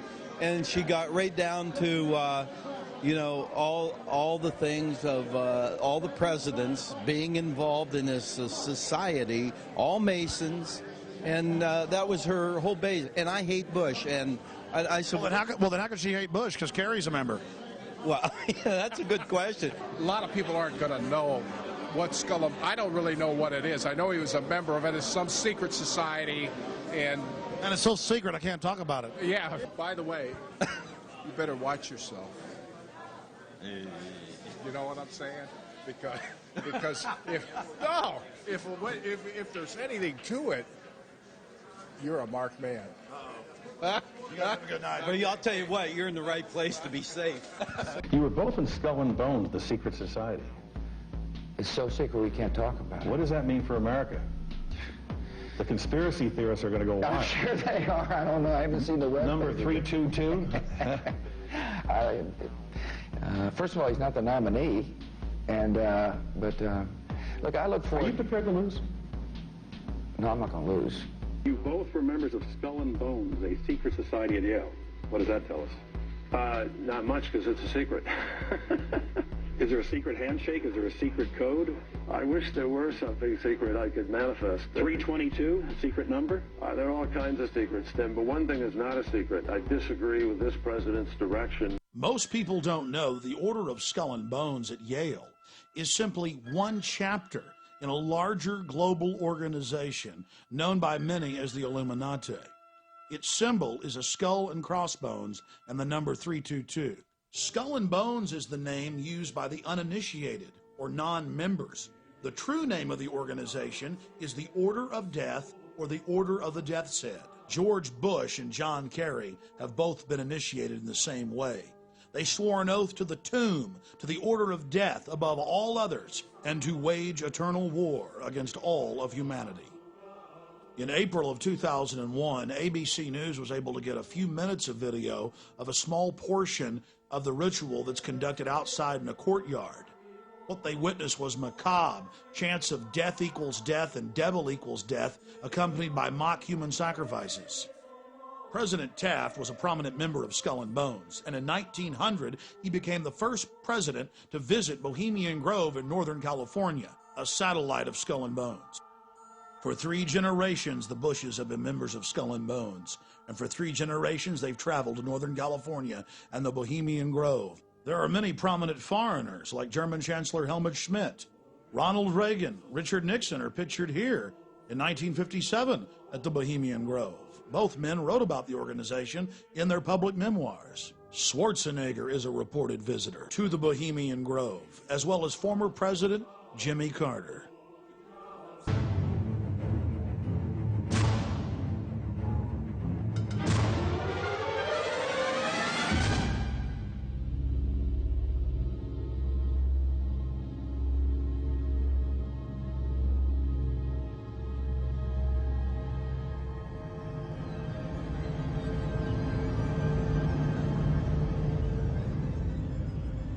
While in New York, we ran into the Karl Rove of 4 administrations. David Gergen, top presidential advisor to Ford, Reagan, George Herbert Walker Bush, and Bill Clinton. We couldn't believe our luck. It just so happens that David Gergen is also a prominent member of the Bohemian Grove, the offshoot of Skull and Bones. This insider of insiders, a staple of the White House for 22 years, got very upset when we brought up Bohemian Grove to him. He didn't deny its existence. He didn't deny that he was a member. He didn't deny the rituals. He just became angry and didn't act very gentlemanly. The real wild card here are the demonstrators. We just don't know where this is going to go. While they were peaceful today, there's a lot more anger among those demonstrators than is evident. You talk to them today, they're pretty angry people. So that's the big wild card. Hey, Mr. Gergen, can we talk to you for a second? Where are you from? I'm Alex Jones. I have a TV show in Austin. I make documentaries. Just a few questions about the convention. Yeah, well, is there a camera or are you? Yeah, right there. Just about. Yeah, but I just want to get your permission first. Here. Okay. It's local. I've got. No, I understand. Just about a minute or two. Okay, great. We're talking to David Gergen, and he has advised several presidents and, of course, has written quite a few books and is I would call you a political pundit or researcher? Commentary at Over the Hill, whatever. Okay. How long have you been in New York? About 4 hours. What do you think of this circus? Well, I haven't seen all the protests yet, but I've never seen as much security for a convention as we have here. And it's, you know, the city's almost closed down. I think it's remarkable. I think it's an unfortunate turn for politics that we have to have this many police around. There's been a lot of news articles and reports saying that there's a heightened risk of terror attacks. Do you think that that's? Do you think there's a chance of that, or comments? I think. Well, listen, they just arrested, I think, or broken up some plot allegedly to somebody wanted to blow up subways. Yeah, I think it's a very real danger, and you've got Madison Square Garden is sitting right, you know, basically on top of a train station, and Boston Convention was right on top of a train station. Yeah, just have to remember that trains are very accessible, vulnerable, and that's what happened in Spain. They went after trains and they blew some trains up, and it wasn't very expensive. So I think there's that danger, but I think the police are on top of it. They're treating this as a special security event, which means there's not only the obvious police around, but believe me, there's a lot of private stuff going on here. Okay, one last question. I read a Washington Times article many years ago where you had a comment about the organization, and then now it's been in the Wall Street Journal, it's been in a lot of different newspapers, and that's the Bohemian Grove. And back in, what was it, 1996, when you joined as a Clinton advisor, the Republicans were criticizing you, oh, what about Bohemian Grove? And then you countered them by saying, hey, I don't run around in the woods naked. What did that mean? Here is the before-mentioned Washington Times article where he said, I didn't run around naked like they do. I don't know what quote you're referring to. I'm not aware of any quote like that. Listen, I am a happy member of the Bohemian Grove. I like the folks who come there, and it's really inappropriate for me to talk about the group beyond that. Thank you. Have you been there for the ceremony with the cremation of care? Frankly, I don't think that's something I need to talk to you about. Great owl of Bohemia, we thank thee for thy adjuration.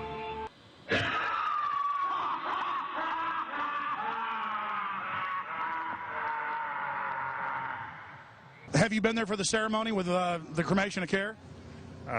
Frankly, I don't think that's something I need to talk to you about. Really? That's right.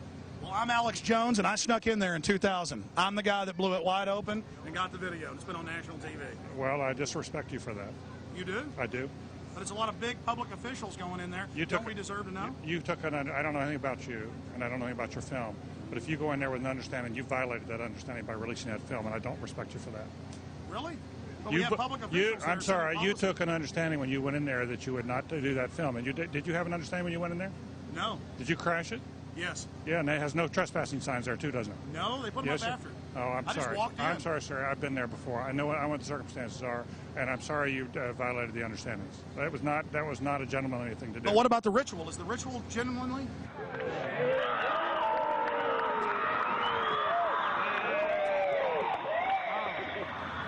Sir, everything. I don't owe you this comment. I know. I appreciate it. This is what's called ambush journalism, and I disrespect you for that as well. So thank you and goodbye. Been in the ritual? It's none of your damn business. Oh, that's right. Listen. You go around and make understandings with people and violate them. You ambush people on the streets, and that's inappropriate form of journalism. If you wish to practice that, that's fine, but don't ask others to respect you for it. If you want to, you can do. You're free American, like anything you want. If you want to be uncivil and rude and ungentlemanly, that's up to you. But don't expect the rest of us to say, "Oh well, you're there, Mr. Gergen." I'm sorry, nobody sets policy in there. We try to be gentlemen, and obviously, you don't belong there. Weaving spiders come out here. Yeah, that is a three-pointer. Woo! Boy, I hit the hot button. Mr. Gergen, have a wonderful life. Say hi to Moloch for me, Canaanite deity, and I'll see you at Eyes Wide Shut, baby. Bye-bye. Get his face, get his face, get his face. Get his face, get in there and get his face.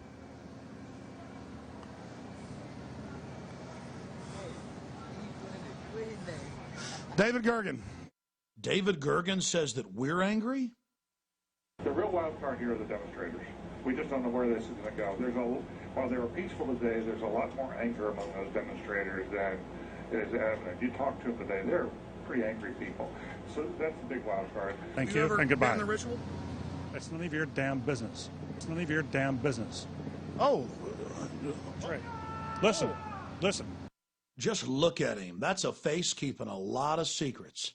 He's got some stories to tell. And remember that Washington Times article? It talked about all the other organizations that he resigned from. It mentions the Trilateral Commission, the Council on Foreign Relations, all of them groups dedicated to setting up a world government and destroying American sovereignty. You're looking at video that I personally shot during the cremation of care ritual held at Bohemian Grove. My documentary film, Dark Secrets Inside Bohemian Grove, details how world leaders from across the planet meet every July and actually engage in mock human sacrifices to the Canaanite deity Moloch. They bring a bound body in an effigy of a child and sacrifice it to the idol. And incredibly, most of those in attendance are our supposed Christian conservative leaders. Here's a video still I shot while I was inside of the encampment. You see a human skull in effigy. And let's look at that deity they worship, Moloch, a Semitic deity mentioned in the Bible whose worship was marked by the human sacrifice of children. Since we blew their cover in 2000, the Grove's gone public to a certain extent. They released this photo of a 1915 ritual. Here you have the hooded figure over the mock sacrifice. And here's a simulated hanging from 1908. In this picture, you see a photo from 1909 with what looks like public officials in attendance. A black boy is tied down to some type of table, and around him we see people in strange garb. I'll leave it to you to figure out what they're doing. In 2004, the Grove released this photo from 1934 of members in hoods. The Canaanite deity Moloch was worshipped in Greece, Babylon, and then later in Europe. It is normally symbolized by a bull or an owl or some type of horned beast, and children are sacrificed to it. It is the precursor of all modern death cults. I was able to get out of the cult compound with this program cover from the Cremation of Care. And right on the front, where a child would be burned, they had photoshopped in the image of a skeleton burning in the flames. What purpose does this all serve, having world leaders congregate and engage in an ancient Canaanite ritual of mock child sacrifice? It's a way of binding them together, whether it's George Herbert Walker Bush or Henry Kissinger or Ronald Reagan or Federal Reserve Chairman Alan Greenspan, who's been a member since 1984. It's about bringing them together. Nowhere is the origin of the cult more in evidence than in former German Chancellor Helmut Schmidt's own autobiography, Men and Powers, a political retrospective. He talks about how they have their own German groves where they do these rituals, these, quote, druidic rituals. But he says his favorite place to do the rituals is at Bohemian Grove. This is a book that you can get at the library written by him. He talks about the Trilateral Commission, the CFR, the Bilderberg Group, and world government. And he says that much of the decisions are made at the Bohemian Grove. We were able to obtain the internal annals of the Bohemian Grove from 1987 to 1996, a publication only given to members. And in it, we see pictures of George W. Bush and his father, Newt Gingrich. We see all of these different famous individuals there at the Grove. Walter Cronkite, Jimmy Carter, Jack Kemp, Richard Milhouse Nixon. The list goes on and on. If you're still doubting reality, here is a November 1989 issue of Spy magazine. The Grove released photos of themselves dancing around dressed like women. And in the article, they admit that they do mock human sacrifices. The article went on to show artist renditions of the Moloch idol, as well as discussing how they bus in male prostitutes and how AIDS was a big problem.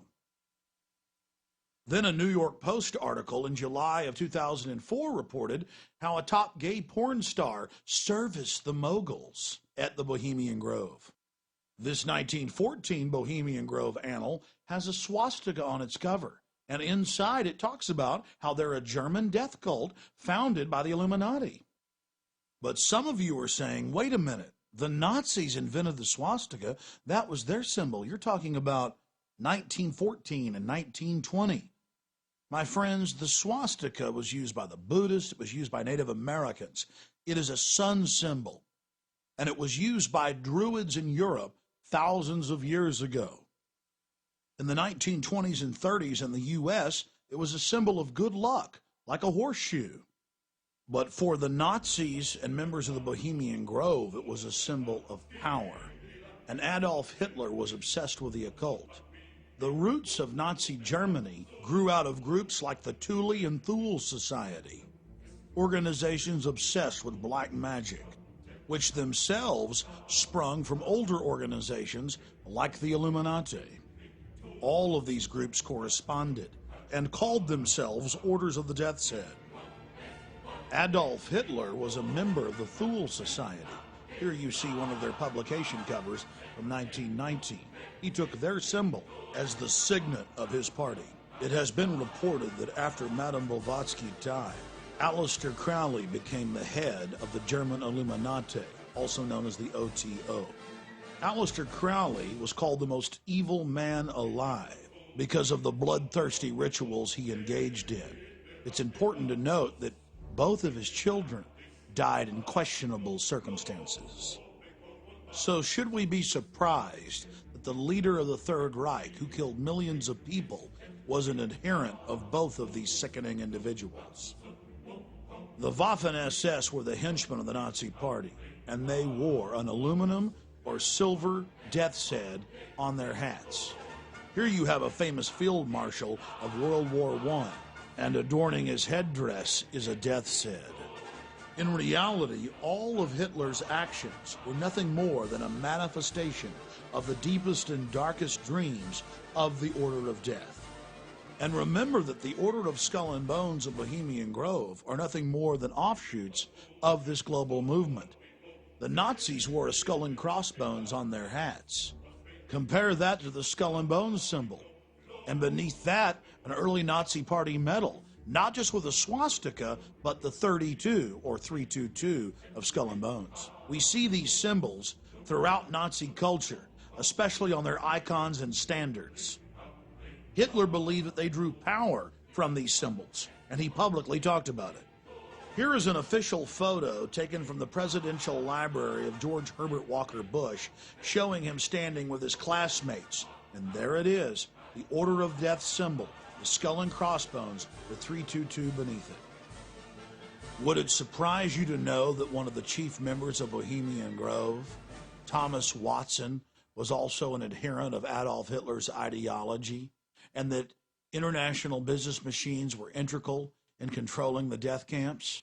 IBM was absolutely essential in assisting Hitler in numbering and exterminating the Jews and other undesirables. The famous tattoos on Jews' arms were international business machine numbers that were entered into the computers. The computers would then decide how long to keep someone alive and how hard they could be worked according to height and body weight as well as age. Here's a photo of Mr. Watson with Adolf Hitler in the late 1930s.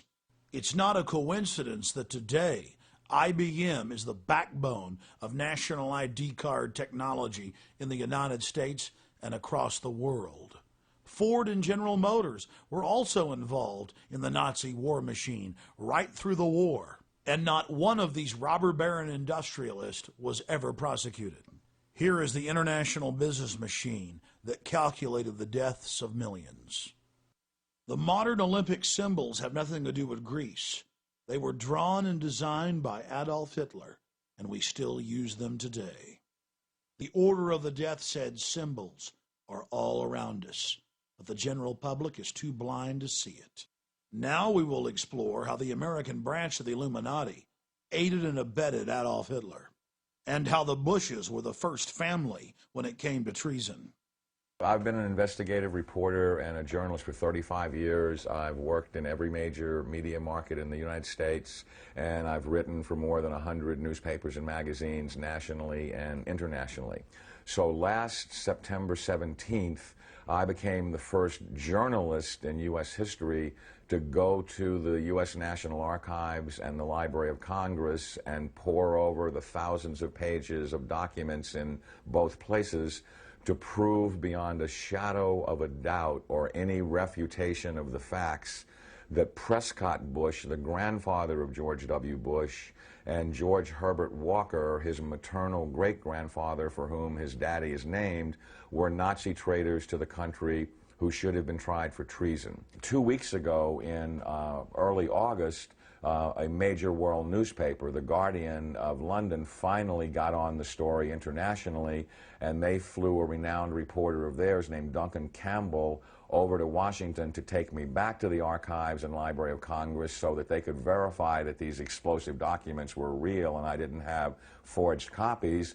Prescott Bush was the grandfather of George W. Bush and the father of George Herbert Walker Bush, and George Herbert Walker Bush is named for his father-in-law, George Herbert Walker.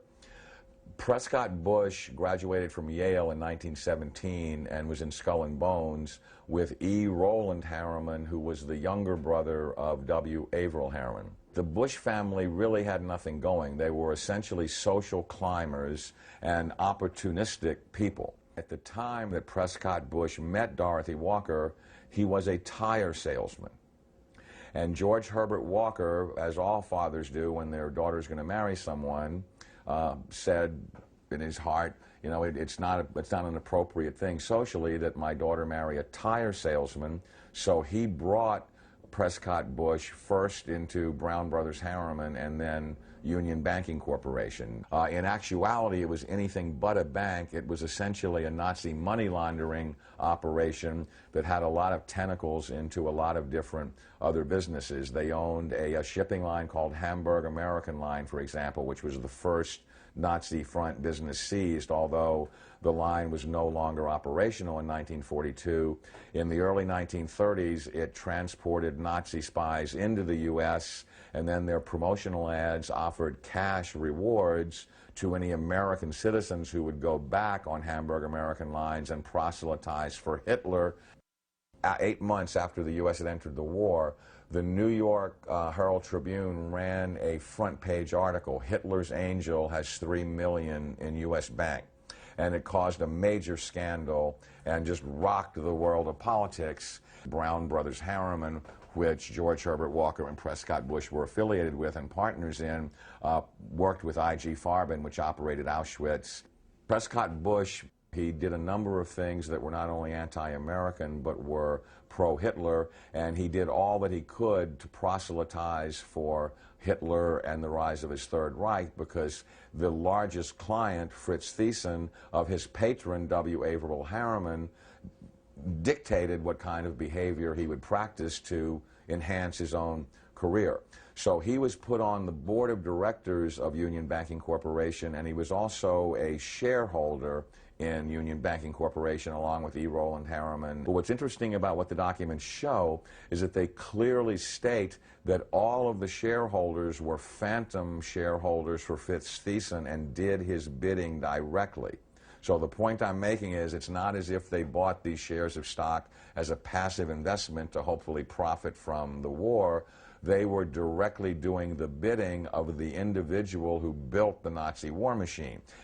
Some very shocking documents that I saw at the Library of Congress 2 weeks ago on August 10th, on August 9th, excuse me, had to do with the hearings of the McCormick-Dickstein Committee of November 1934, show that Prescott Bush and the DuPont family, the Remington family, and J.P. Morgan tried to overthrow the U.S. government, assassinate FDR, and put a Hitler-style fascist state in place.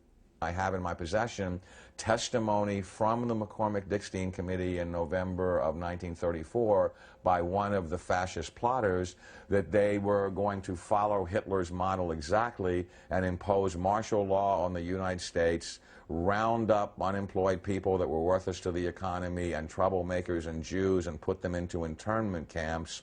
And their plan was, if necessary, to exterminate the people that could not be part of the effort. The only reason the coup attempt in 1934 didn't succeed is that they hired the wrong general to lead it, General Smedley Butler, the great Marine hero, two-time Congressional Medal of Honor winner, who worked with the plotters just long enough to be able to identify who they were and then blew the whistle on them to Congress. Incredibly, after being warned by the FBI and the Justice Department and the Treasury Department to cease and desist in their Nazi dealings, they had continued them until 1951. There had been 28 additional seizures of Nazi assets and Nazi business fronts between late 1942 and 1951, and that they had moved Nazi assets into Switzerland, Brazil, Argentina, and Panama, and they had continued to do business with their primary Nazi patron, who was Fritz Thyssen, who backed Hitler beginning in 1921 and who was the wealthiest man in Germany, and a steel and coal baron who, with his partner Friedrich Flick, essentially built the Nazi war machine along with I.G. Farben. In 1951, when Fritz Thyssen died in Argentina, Union Banking Corporation was liquidated by the U.S. government, and Prescott Bush received $1.5 million for his holdings in his Nazi business, and that was the beginning of the Bush family fortune for all intents and purposes. George Bush doesn't take his philosophical foundation from the Bible or the teachings of Jesus in the Sermon on the Mount. George Bush takes his inspiration from what he learned in Skull and Bones and from the Thule Society that Hitler and Goebbels and Goring cut their teeth in, Bohemian Grove, these evil organizations that perpetrate the ugly things that these criminals are doing to this country for which they must be held accountable. Now you look at the Republican National Convention this week, and you bring in Arnold Schwarzenegger to speak last night. Schwarzenegger is the son of a Nazi. He has praised Nazis. He has praised Hitler. He talked last night in terms like, we will not falter, we will not waver, we will win this war on terror. He's a leader who doesn't flinch, who doesn't waver, and does not back down. Well, that's exactly the speeches that Hitler made after the Reichstag fire. Terrorism and the homeland being under attack are precisely the issues that Hitler used to subvert everything within the German system of government. This is a criminal regime. They not only emulate Hitler, but its genesis comes from Hitler. And I defy anyone, a historian, journalist, author, anyone, to come forward and disprove my premise that you cannot differentiate Hitler's invasion of Poland in 1939 and the Reichstag fire and his attempt to dominate the world from George W. Bush's unprovoked invasion of Iraq and subversion of the Constitution through the Patriot Act after 9/11, which I submit is his Reichstag fire.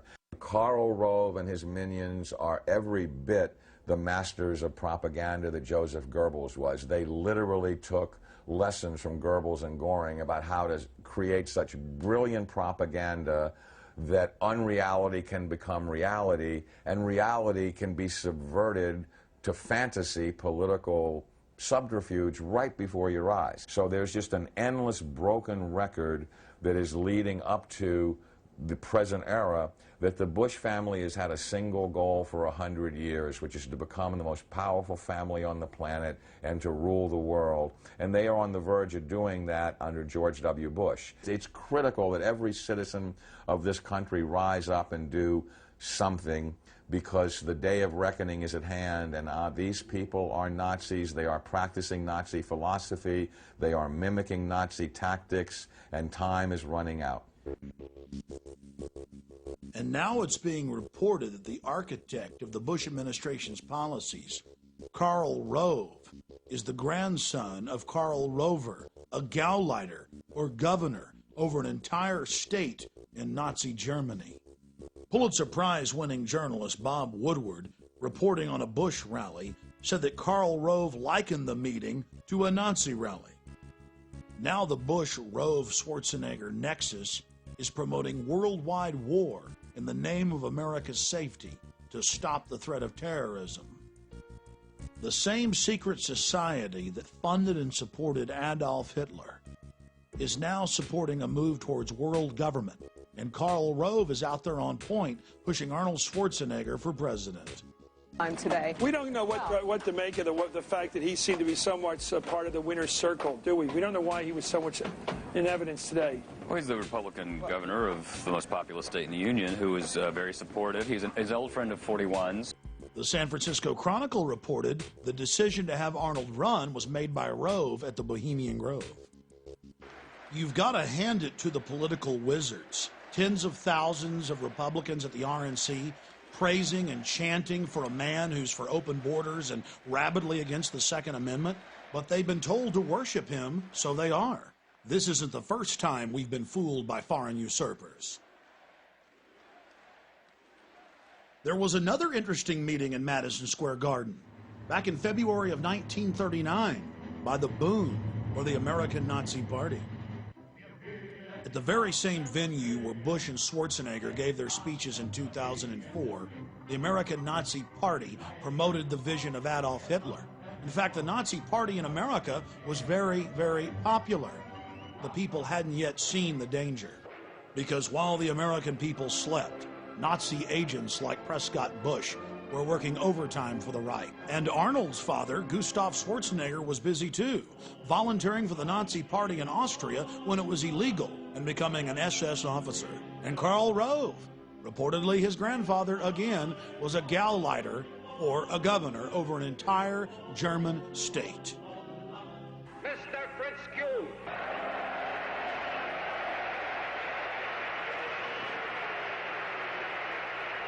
You all have heard of me through the Jewish-controlled press as a creature with horns, a cloven hoof, and a long tail. If you ask what we are actively fighting for under our charter, I will here repeat the declaration I made public some time ago. First, a social, just, white, Gentile, ruled United States. Second, all the American Nazis talked about was how much they loved America, how pro-USA they were. And a lot of the public bought it. And the fathers and grandfathers of the men who run our country today were in full support of the Bund. It's now the 21st century, and things have gotten a lot slicker. The question is, will the public buy it? California Governor Arnold Schwarzenegger.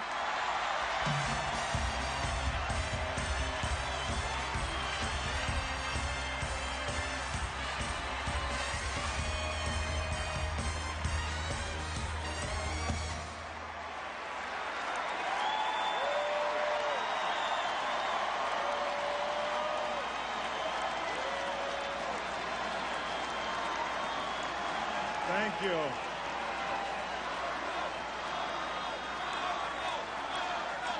Did I wake up in the middle of a Twilight Zone or Outer Limits episode? The American people cheering and chanting the name of someone whose homeland is Austria and who openly talks about being a dictator all the time? Thank you very much. Thank you. What a greeting.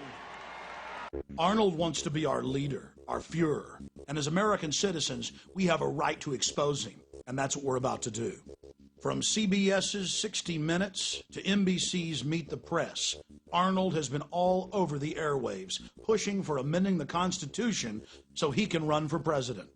High-level members of his gubernatorial campaign have now started a national movement to repeal Article 2, Clause 5 of the U.S. Constitution that blocks foreign-born from the presidency. In November of 2004, former President George Herbert Walker Bush gave Schwarzenegger the George Bush Award at his presidential library in College Station, Texas. And he told the crowd, "Don't bet against Arnold Schwarzenegger. There's a good chance he's going to end up being our president." Arnold Schwarzenegger positioned himself into the Kennedy family by marrying Maria Shriver. And now she's out shilling for him, but saying, "It's for other foreigners, not for my husband. Change it for everybody. It's fair. Just trust me." For well over a year, every day they're in the newspapers or on television, pushing to change the Constitution. And now Schwarzenegger, in an authorized biography, has told the Kennedy biographer that yes, there is a secret plan to put him into the White House. And the powerful head of the Senate Judiciary Committee, Orrin Hatch, has introduced what is called the Arnold Bill. There are 3 other pieces of legislation introduced by other congressmen like Dana Rohrabacher in the House. They just continue pushing and pushing and pushing, despite the fact that in major polls, 80+% of Americans are against changing the Constitution for Schwarzenegger. But we've got to take the threat seriously, because after a year of propaganda, the numbers have dropped to 65% being against it. And then you have to ask yourself, what will those numbers be in 4 years? The elite love Arnold Schwarzenegger because he has an international appeal, and they've been very carefully grooming him for his role as American president inside the New World Order. That's why we've launched Americans Against Arnold and the website arnoldexposed.com in a desperate attempt to stop this foreign usurper. Efforts by supporters of California Governor Arnold Schwarzenegger to change the United States Constitution are not sitting well with the Texas radio host. Alex Jones claims he raised $5,000 in just 2 hours to combat the campaign for a constitutional amendment to make non-native citizens eligible to serve as president. Jones says he will run TV ads in Austin, Texas and Sacramento, California, opposing the amendment drive. Now let's look at the men who hold the strings connected to the marionette. Here are 2 different San Francisco Chronicle articles revealing that it was Karl Rove at Bohemian Grove that set the strategy for Arnold's successful gubernatorial win. An article in the Scotsman newspaper in September of 2002 openly showed Arnold Schwarzenegger with Warren Buffett and Lord Rothschild and said they were there meeting at the Rothschild Castle to discuss business strategies. In the article, they talked about how he was lining up his run for U.S. president a year before he ran for governor. In the middle of the Enron-engineered California energy crisis, Arnold met secretly with Michael Milken, the junk bond dealer, and Kenneth Lay at a Beverly Hills hotel. The federal government has now released documents from the event, and guess what they were doing at the meeting? Discussing how to cover up Enron's culpability. Arnold ran for governor promising that he wouldn't take special interest money. Guess what? He's broken all previous records for taking corporate money. Like other famous Austrians we can think of, Arnold is obsessed with being king of the world. He's told friends, family, newspapers, magazines, over and over again that he wants to be ruler of the world, that he dreams of being a dictator, that he wants to be worshipped at a Nuremberg-style rally like Hitler. Rolling Stone reported on it in the 70s. The London Guardian and CNN in 2003 both reported how he told friends and family of a recurring dream where he walks the earth as our ruler, and of a 50-year plan he had as a young man to become world ruler. In 1990, he told U.S. News and World Report, "My relationship to power and authority is that I'm all for it. People need somebody to watch over them. 95% of the people in the world need to be told what to do and how to behave." Following in the footsteps of dictators before him, Arnold loves to be seen with giant images of himself behind him. The cult of personality concept in politicians is totally alien to America's history, but it's second nature to people like Kim Jong-il, dictator of North Korea, and ousted dictator Saddam Hussein of Iraq. It was pioneered by Alexander the Great and used to great effect by the Roman emperors.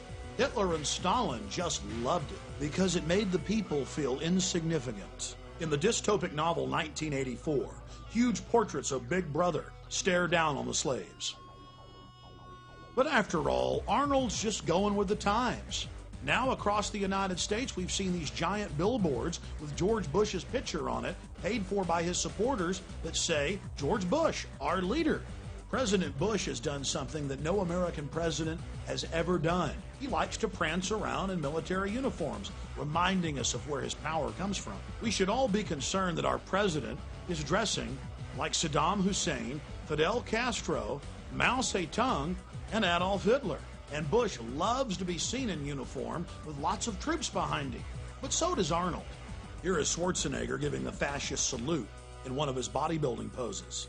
A trick the pro-Schwarzenegger press likes to play on the people is to focus on his father and then go, well, he can't help it if his father was an SS officer. What they don't like to focus in on is Nazi war criminal Kurt Waldheim, who was Secretary General of the United Nations. At his wedding to Maria Shriver in 1986, in front of a massive press in attendance, he said the following: My friends don't want me to mention Kurt's name because of all the recent Nazi stuff and the UN controversy. But I love him, and Maria does too, and so thank you, Kurt. Here's a photo of Arnold Schwarzenegger with Kirk Waldheim in Austria in 1999. Kirk Waldheim was an elite Nazi as well, an officer in the SS.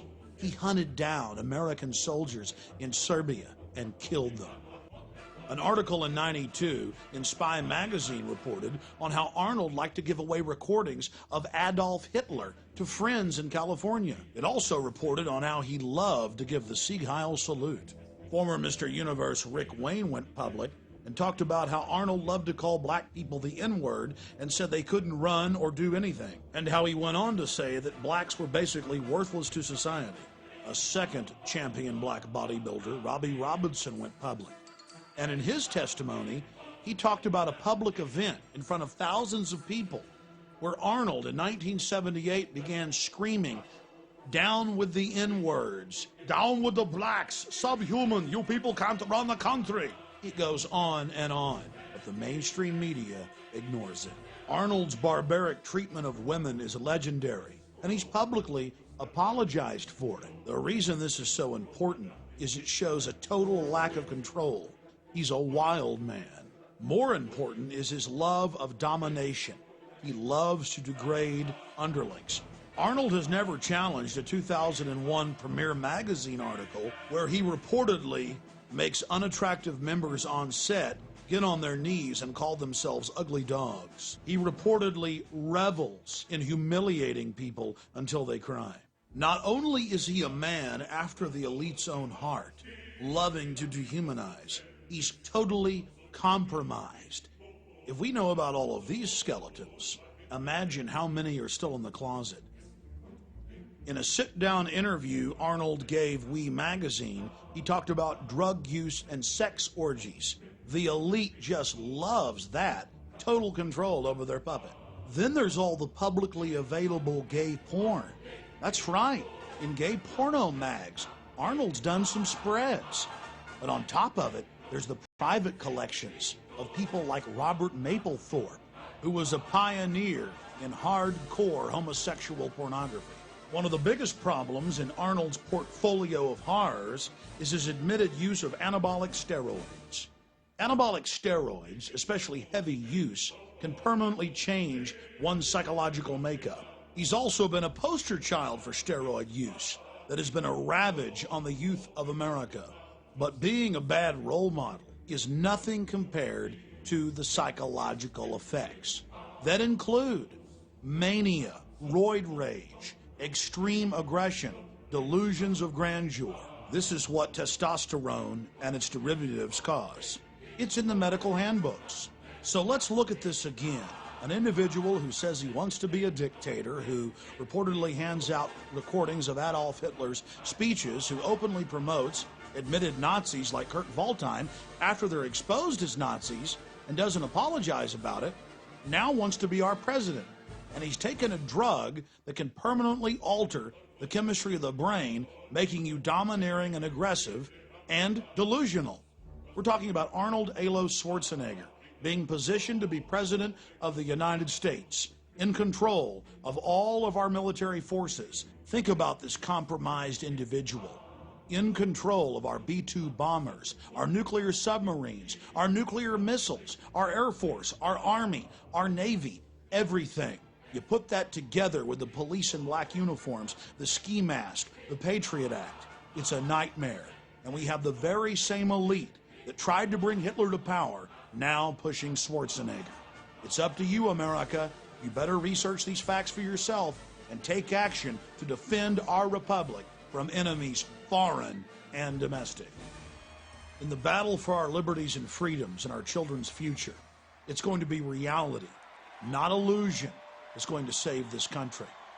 If we believe the propaganda and the slick packaging, we are going to go into the Fourth Reich of the New World Order. Schwarzenegger and his controllers are counting on you to not take action, to not inform yourself and others, to not stand up against this insane action that they're taking against us, trying to put some foreigner from Austria who says he wants to be a dictator and in control of this country. and in spite of the attack on our homeland. On our homeland, on our homeland, on our homeland. Schwarzenegger has the nerve to call America his homeland. By definition, your homeland is the country where you were born. And that country for you, Arnold, is Austria, of the Black Eagle and Lederhosen, where your father was an SS officer, where your mother, when he died, married another top SS officer. That's your homeland. Your homeland is the birthplace of Adolf Hitler, and America will never be your homeland. Your claim of America as your homeland is as false as everything else you do. Then Arnold went into a very revealing diatribe where he talked about the police state in Austria, a police state his father helped set up. The problem is America's turning into that very police state. It's a mirror image. When I was a boy, the Soviets occupied part of Austria. I saw their tanks in the streets. I saw communism with my own eyes. I remember the fear we had when we had to cross into the Soviet sector. Growing up, we were told, don't look the soldiers in the eye, just look straight ahead. It was common belief that the Soviet soldiers could take a man out of his own car and ship him back to the Soviet Union as slave labor. Now, my family didn't have a car, but one day we were in my uncle's car. It was near dark as we came to the Soviet checkpoint. I was a little boy. I was not an action hero back then. But I remember how scared I was that the soldiers would pull my father or my uncle out of the car and I would never see them again. My family and so many others lived in fear of the Soviet boot. Well, Arnold, now America imprisons more people than any other country on the face of the earth. And American children grow up in the high-tech police state that your masters have built. After winning the rigged election against his cousin John Kerry, Bush said that he had political capital. He went on to explain that that meant he could do whatever he wanted to. Look at the number of uniformed personnel, all of them armed. It's estimated there are 60,000 armed and uniformed members of law enforcement here. Roughly one police officer or soldier tasked to this duty per every 4 or 5 spectators, the highest ratio in history. You've driven around this city, Chris, the last couple of days. Brian and I were talking about it. It was close to an armed camp. Ladies and gentlemen, the President of the United States, George W. Bush, and First Lady Laura Bush. Wave to them. Let them know that you love America. Administer the presidential oath of office. Justice Rehnquist. Lord Bush went on to give an oath that he would protect and defend the Constitution, when all he's been doing is trying to dismantle it. His new Attorney General, Alberto Gonzales, has said publicly that President Bush is above the law, above the Constitution, a dictator. Will you raise your right hand, Mr. President, and repeat after me? I, George Walker Bush. I, George Walker Bush. Do solemnly swear. Do solemnly swear. That I will faithfully execute. That I will faithfully execute. The office of President of the United States. The office of President of the United States. And will to the best of my ability. And will to the best of my ability. Preserve, protect, and defend. Preserve, protect, and defend. The Constitution of the United States. The Constitution of the United States. So help me God. So help me God. Congratulations.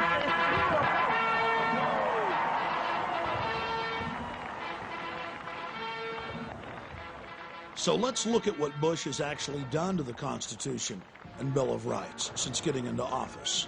He passed Patriot Act 1 that dismantles at least 7 of the first 10 amendments. And under Section 802, all Americans are defined as terrorists. Under Section 802, the new definition of terrorism is redefined as acts that are dangerous to human life that violate any federal or state law. And when Bush talks about reauthorizing the Patriot Act, that's code for passing Patriot Act 2.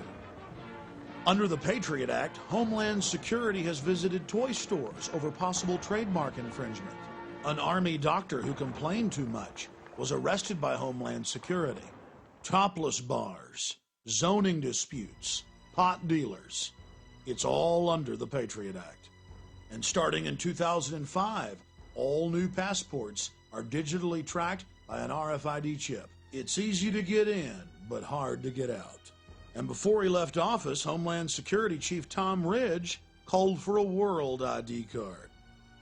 In late 2004, Bush successfully got the Congress to pass a national ID card, craftily hidden in state driver's license under federal standardization. Bush told conservatives that it would stop illegal immigration. There's nothing in the bill concerning immigration other than the fact that it actually orders the states to accept consular matriculas issued by foreign nations, so it actually makes it easier to get into the country. The bill even talks about it being used as an internal passport at checkpoints.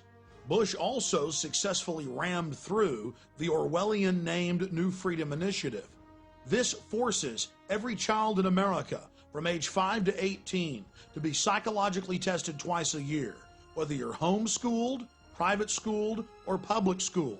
The guidelines for mental illness were written by a consortium of drug companies, and in their own internal documents, they bragged that they'll go from 15% of American children on psychotropic drugs and Ritalin to over 50%. The law states that without parental consent, while your child is at school, they will be forcibly tested. And Illinois is already jumping ahead. They're saying they're going to start forcibly testing all pregnant women. This is the type of nightmare that only Joseph Stalin could dream of. But our government is making it a reality. But if you look at foster children in America, over 2/3 of them are on psychotropic drugs. That's what happens when the state has control. 2/3 on drugs. Well, I guess that's the new freedom. The federal government has spent billions and billions of dollars putting up cameras across the nation, except for our borders. I have seen over 50 mainstream reports where video cameras are put in school bathrooms and showers. And when the schools get caught doing it, they say it's for your safety. And now the establishment just throws it in our face.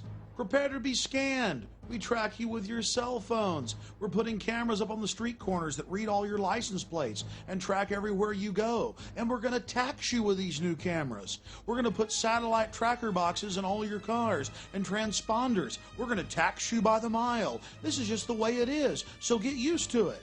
Oh, and 8 years ago, we started putting black boxes in all the new cars that track everything you do as well.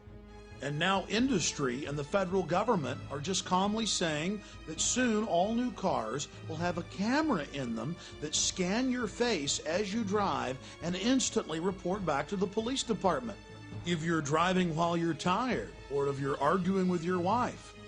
Under a new sales tax system being prepared that will be implemented to the national ID card, you'll have to thumb scan when you buy and sell. And the face scanning cameras we mentioned will keep track of you not just in your car, but as you walk down the street. Almost every federal, state, and local road in the country will be satellite and transponder tracked. We already mentioned that earlier. And when Californians heard about Governor Schwarzenegger's program, they got very upset, and over 90% of them were against it in polls.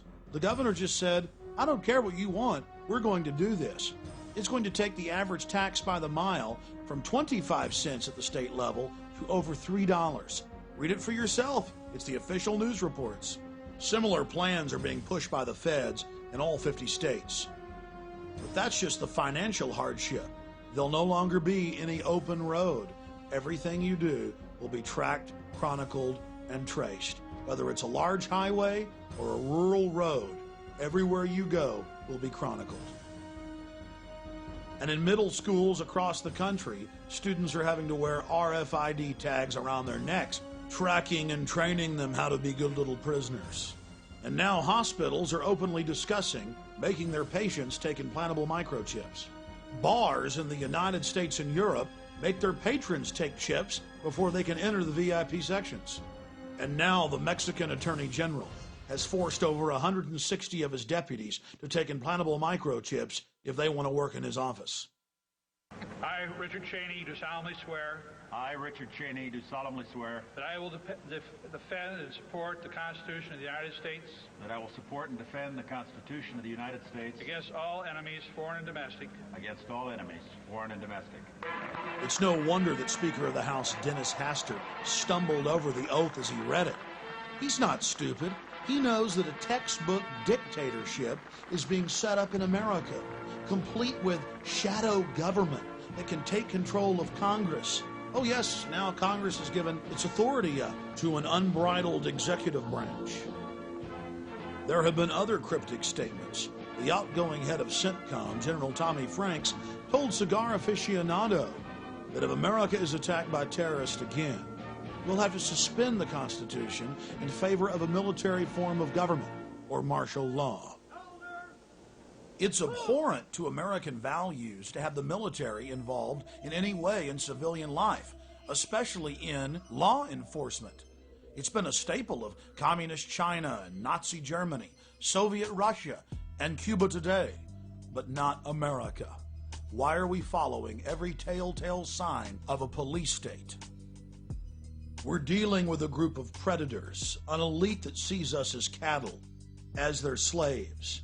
They want to train us to be predators like they are, to join them in their quest for world empire, to be their cannon fodder. Just look at the torture they've been promoting on television and in movies, and then we watch as it manifests itself in the real world, in Iraq and Guantanamo Bay. What we're witnessing is the construction of a worldwide dictatorship. But to get it done, they have to be able to manipulate us into going along with it. They're confident that you won't wake up till it's too late. The good news is people are waking up in record numbers. The question is, now that you know the secret, now that you understand the inner workings of the New World Order, will you take action to wake others up and stand up against this Fourth Reich of the elite? The globalists have America and Europe in their grasp today, but tomorrow they want the world.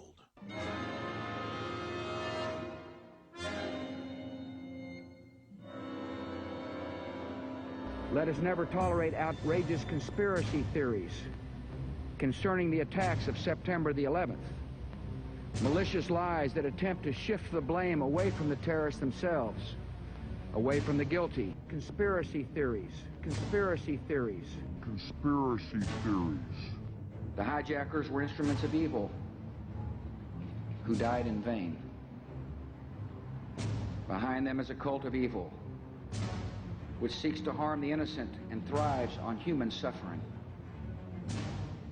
To purchase additional copies of this film, or to see dozens of other films and important books, be sure and visit Infowars.com or PrisonPlanet.com. Or to order, simply call toll-free 1-888-253-3139.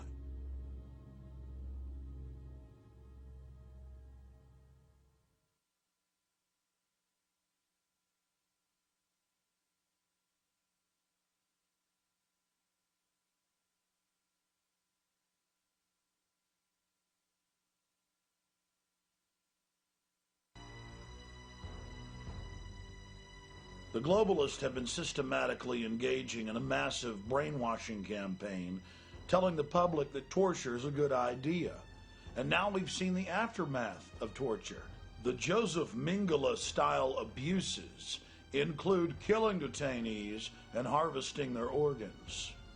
But they don't just torture people to death. They do things so horrible we can't even mention them here. And there's no mystery when it comes to finding out who ordered all of this ultra-brutal torture at Camp X-Ray at Guantanamo Bay and Gitmo and 32 other camps in Iraq. Alberto Gonzales and Chertoff and the rest of Bush's crew openly wrote memos detailing how torturing people unto death is an okay thing to do. It's part of the public record. The White House and Pentagon ordered the torture, but when they got caught, they just burned a few of their underlings. The Pentagon's own reports admit that 90% of those that were picked up at checkpoints in Iraq were totally innocent. But that didn't stop them from being tortured. In fact, the Army's own report admits that military dogs were used to bite and frighten detainees, that women were brutally raped, that detainees were beaten to death and sodomized with large objects dripping with battery acid. People's children were also raped in front of them to attain answers. This is the same type of mentality we see from serial killers, and it's riddled with all sorts of perverted sexual abuse. Is this what the land of the free and the home of the brave has become? After 13 years of sanctions, over 1.5 million Iraqis died, 700,000 of them children. And now thousands of private contractors have taken over the torture where the Pentagon left off, following in the footsteps of other famous control freak serial killers and torturers. The only reason the elite is selling us on torture is because they want to condition us to where we will accept its use against us. And it's been going on for decades in America, in the prisons, and against pro-life demonstrators, environmental activists, and anyone else that doesn't totally submit to their tyranny. The footage you're seeing is from the late 1980s and early 1990s, where the police openly pulled out nunchucks, started wrapping it around the arms of peaceful pro-life demonstrators and brutally breaking them, simply because they refused to get off the side of the sidewalk. The police thought it was their right to break people's arms because they didn't follow their orders.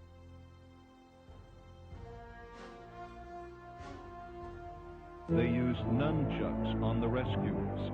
This is an illegal martial arts weapon, and merely possessing one in California is a felony. To be attacked with one is assault with a deadly weapon. Never before in the history of America have nunchucks been used on non-violent protesters. This is the gruesome sight of what happened.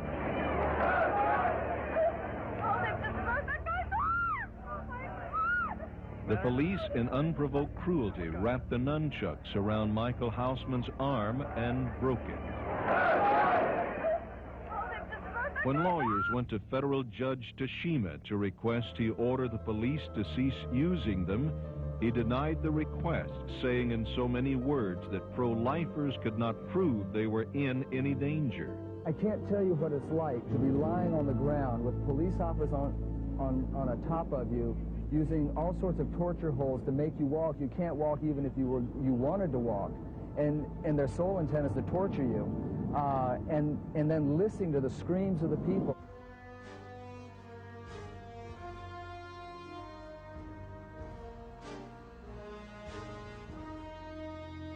When you bring out riot sticks, it's usually because you expect to see some serious opposition, so you put on helmets and you put on face masks and you carry shields. These policemen were bareheaded. But here it was calculated torture, and the policemen were enjoying the pain. They laughed at the people screaming, and all of us screaming, all grown men, mature men.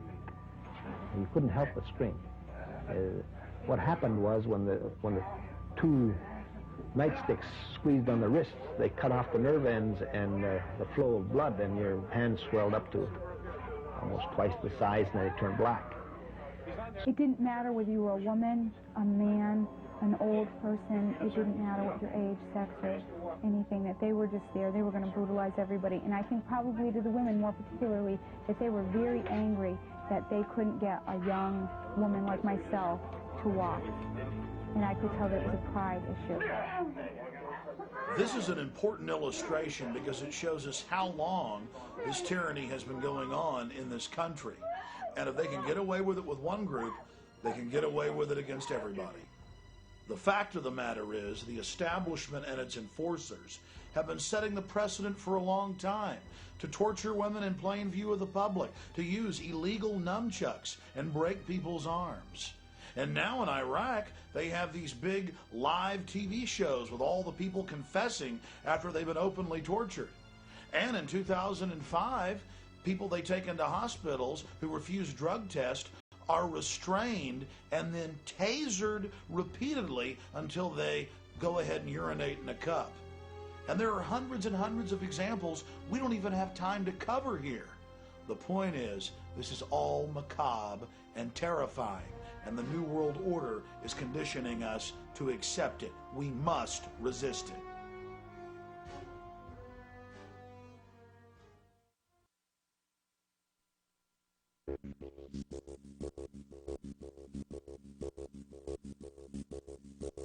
The United Nations was founded right here in the United States in 1945 at the end of World War II. It was set up at the Presidio in San Francisco by our military-industrial complex. The Rockefellers put up the money to build Rockefeller Center and to also give them the land for the United Nations. So this whole area is New World Order funded and controlled. And basically, it's a debating club to make the third world think that they have authority and to think that they're part of the power process. But really, the G8 or the G8 nations control the United Nations through the Security Council.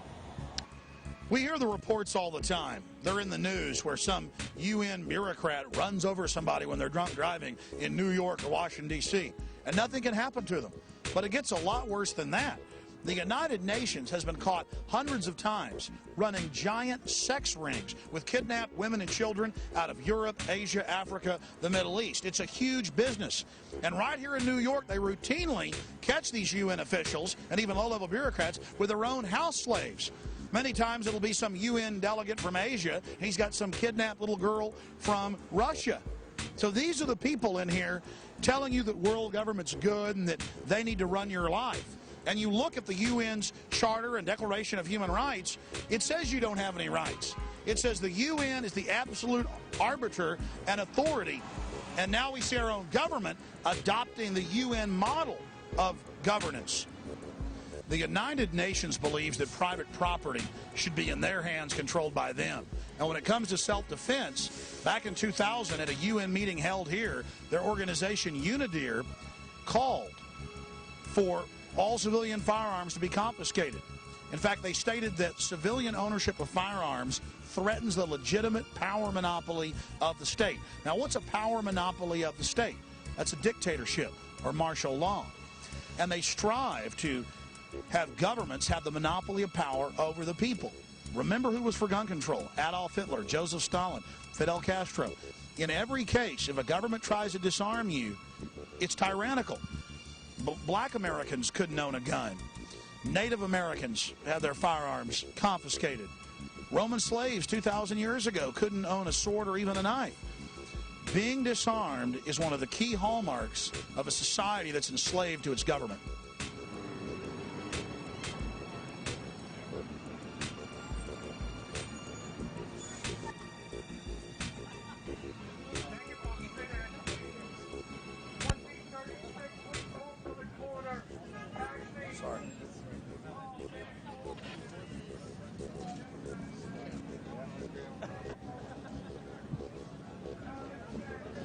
A pile of fake signs meant to look like they were individually made. Getting slick here. Republicans do that too.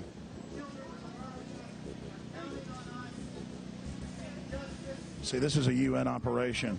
This is a UN operation, so look how it's all meant to look like it's individuals. Imagine what would happen if these tens of thousands of people were truly informed about the nature of the geopolitical system. Imagine if they saw the big picture and understood that the UN is controlled by the same people that run George W. Bush. But they're all here beneath the United Nations, calling for it to be the global authority, and that somehow all of the ills in our government are caused by national sovereignty. When that's not the case, my friends. The people destroying America are the very people that created the United Nations. It is nothing more than a rubber stamp, a front group of the military-industrial complex, of the New World Order. Year after year, the peace activists come out in an ineffective move criticizing Republicans, but it's impossible for them to ever criticize Democrats, who are, as the cliche goes, two sides of the same coin. Democrats and liberals, progressives, socialists, communists, whatever you want to call them, can see the corruption of the Republican Party, which is there for anybody to see. It's horrible. But they can't see the corruption of the United Nations that had thousands and thousands of Indians murdered in Burma just a few years ago to make room for United Nations UNESCO land sanctuary. These guys can see the corruption of the big oil companies, but they don't want to see the document showing that the big oil companies put up the money to found the United Nations so they could control this growing world government body way back in the mid-1940s. You know, we've got the documents where Dr. Henry Kissinger back in 1973 told the most populated 5 third world nations that they had to sterilize forcibly half their women or they wouldn't get IMF and World Bank funding. And the United Nations certified that plan with the IMF and World Bank and helped carry that out. The UN's been caught being involved in sterilization programs in Latin America, in Asia, in Africa. And the last 6 years, 2 separate cases in Asia and Africa, the UN has been caught in massive vaccine programs, tainting them with a very expensive synthetic hormone. They bind it to the tetanus pathogen, give it to women. It's a program only for women because it wouldn't hurt men, and it then permanently sterilizes the women. Now, how is that loving and good? Well, you see, the United Nations thinks that population control is a good thing, both physically with the police state, but also stopping people's reproductive rights, sterilizing them. The UN has put out dozens of public documents where they're calling for an 80% world population reduction. In fact, at the Beijing Women's Conference, the World Conference, back in 1997, the head of the UN Food Program said, "We will use food as a weapon against the people, and we do not apologize about it." And they also gave China awards for their horribly vicious one-child policy. And now you've got 35 million more men in China than you have women. It's causing a societal breakdown. Even the communist Chinese are backing off that policy, and the UN has been urging them not to. Most of these people here are well-meaning good folks, just like most of the idiots at the Republican National Convention are. They can't see evil. They can't name evil. They can't face up to what it is. The facts are a bunch of Malthusian, social Darwinist, same people that funded the Nazis, set up the UN to con good liberal-minded people into being part of this system. That's all this is something to co-opt the population and to enslave the population and to misdirect people into thinking that they have a real escape from the fascism of the Republican Party and other right-wing command and control dictatorships around the planet.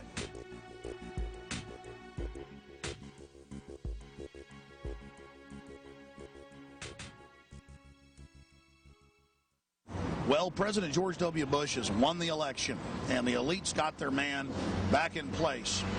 President Bush, of course, has been great for the elite because he's neutralized so many millions of conservatives who believe that he actually follows conservative policies, whereas in truth he's for open borders, gun control, signing on to UNESCO and the United Nations, the growth in government in his first term, double the growth rate under Bill Clinton. But because he is a supposed conservative, he is a key Trojan horse for the elite to actually bring down our national sovereignty and set up a domestic police state unit, just like we saw in Nazi Germany or communist Russia. And make no mistake, that's exactly what Homeland Security and the new domestic CIA director are doing, is turning America into a martial law nightmare. Bush all along has been a polarizing figure, keeping people in the left or the right paradigm. So is Kerry. He's been very polarizing. That's how the elite wants you. Divide and conquer.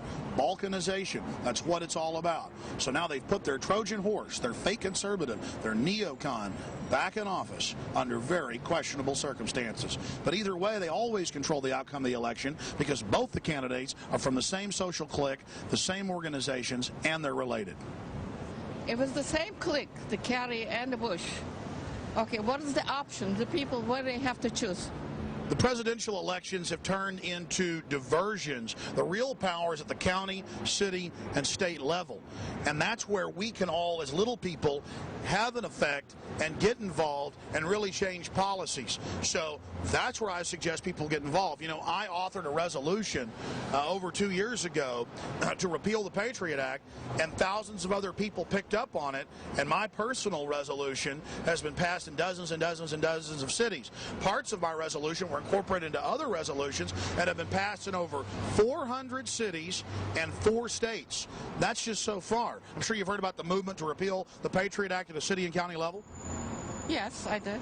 Well, I just came up with the idea for that over 2 years ago, put it out on my website, Infowars.com. The people like you took action where the power is really at, and we effected change in a mighty way. Instead of being diverted by this smoke and mirrors theater, that's all this is theater with the Bush-Kerry ticket. Okay, the question is how you can act the small people, because they believe one way or another way. We're trying to break that paradigm, that false left-right paradigm.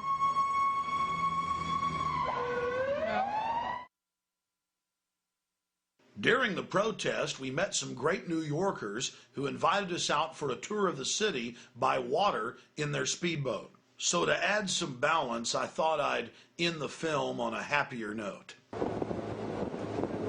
Ground zero, directly ahead of us, folks. Right there.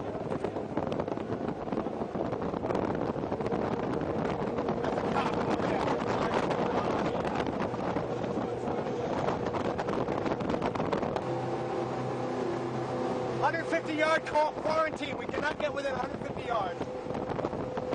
The hollow out copper shell. Tear down the Statue of Liberty on Sunday. Yeah, there's something so beautiful about it. But No, it's beautiful. There's some interesting theories about what its real meaning actually is. Oh, it's a woman in drag. It's Illuminati. It's a man in drag. It's a man in drag. Freemasons built Illuminati. I love those shoes. Her boobs are all worshiping It's a man. Every woman's are. Oh, they are? Oh, it's a perspective. It's the angle. Why is it Illuminati symbol? What gives it away? Well, apparently, Well, no. I mean, admittedly, the French architect was an Illuminati guy.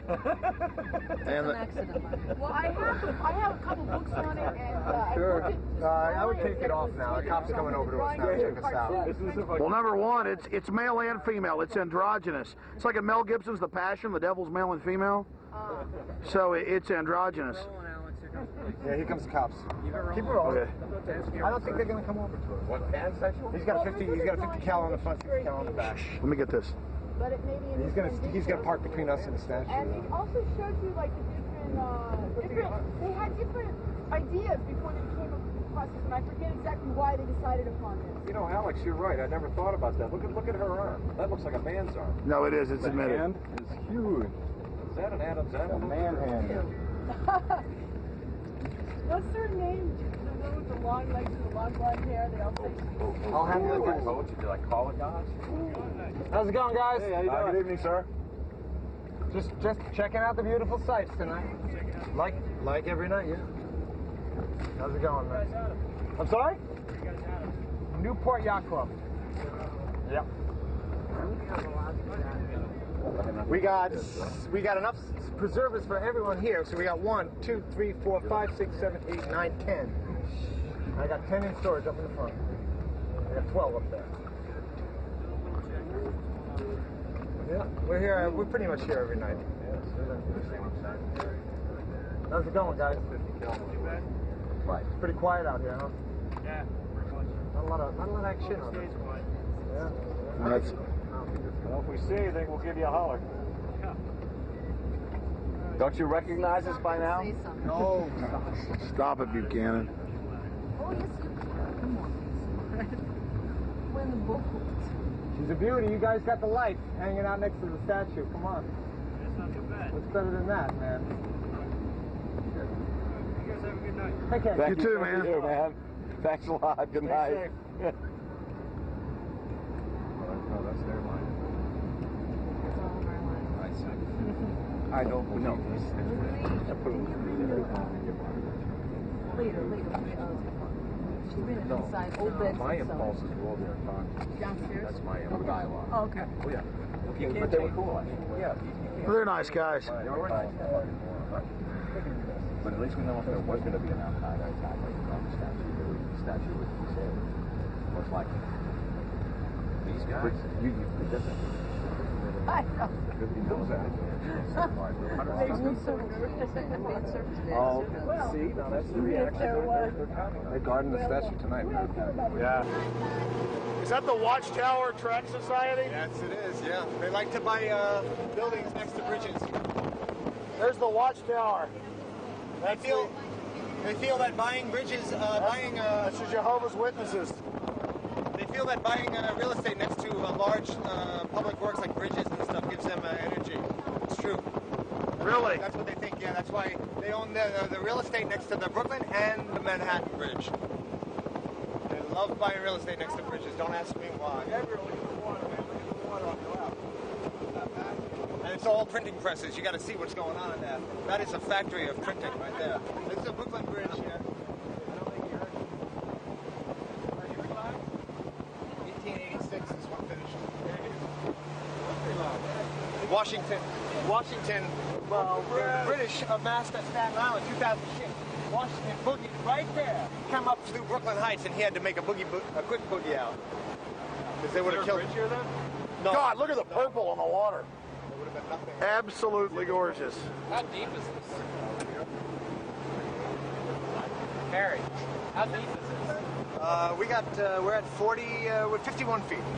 The last guy I saw get killed, he was on this pier, and what happened was the cops went up to get him, and what I saw with my own eyes was the cop lunged to grab the guy, and he went backwards. It was reported as a suicide. And when he fell, he hit the high tension wire. Oh my God! You see human going down.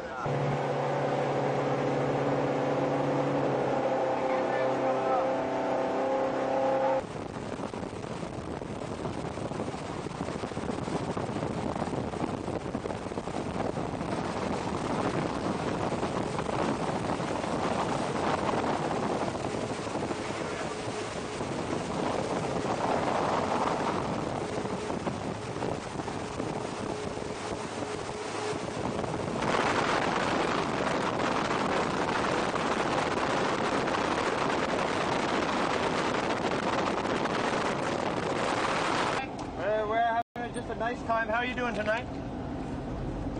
How you doing? What are you doing? We're traveling around having a fun time, enjoying the convention. How are you guys doing? Okay, good. Yep. You guys drinking? Beautiful. Sorry? Okay. We were just sitting out here.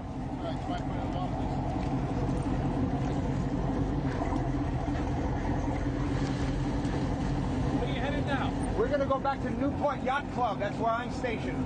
Okay, you gonna go back there now? Probably about 15 minutes. Okay, just leave your lights on, all right? Thank you, sir. Okay, good night. Have a good night. Good night to be out, isn't it? Calm. It's calm. Nice. God bless America. I'll see you later. Again, I'm going to crack you.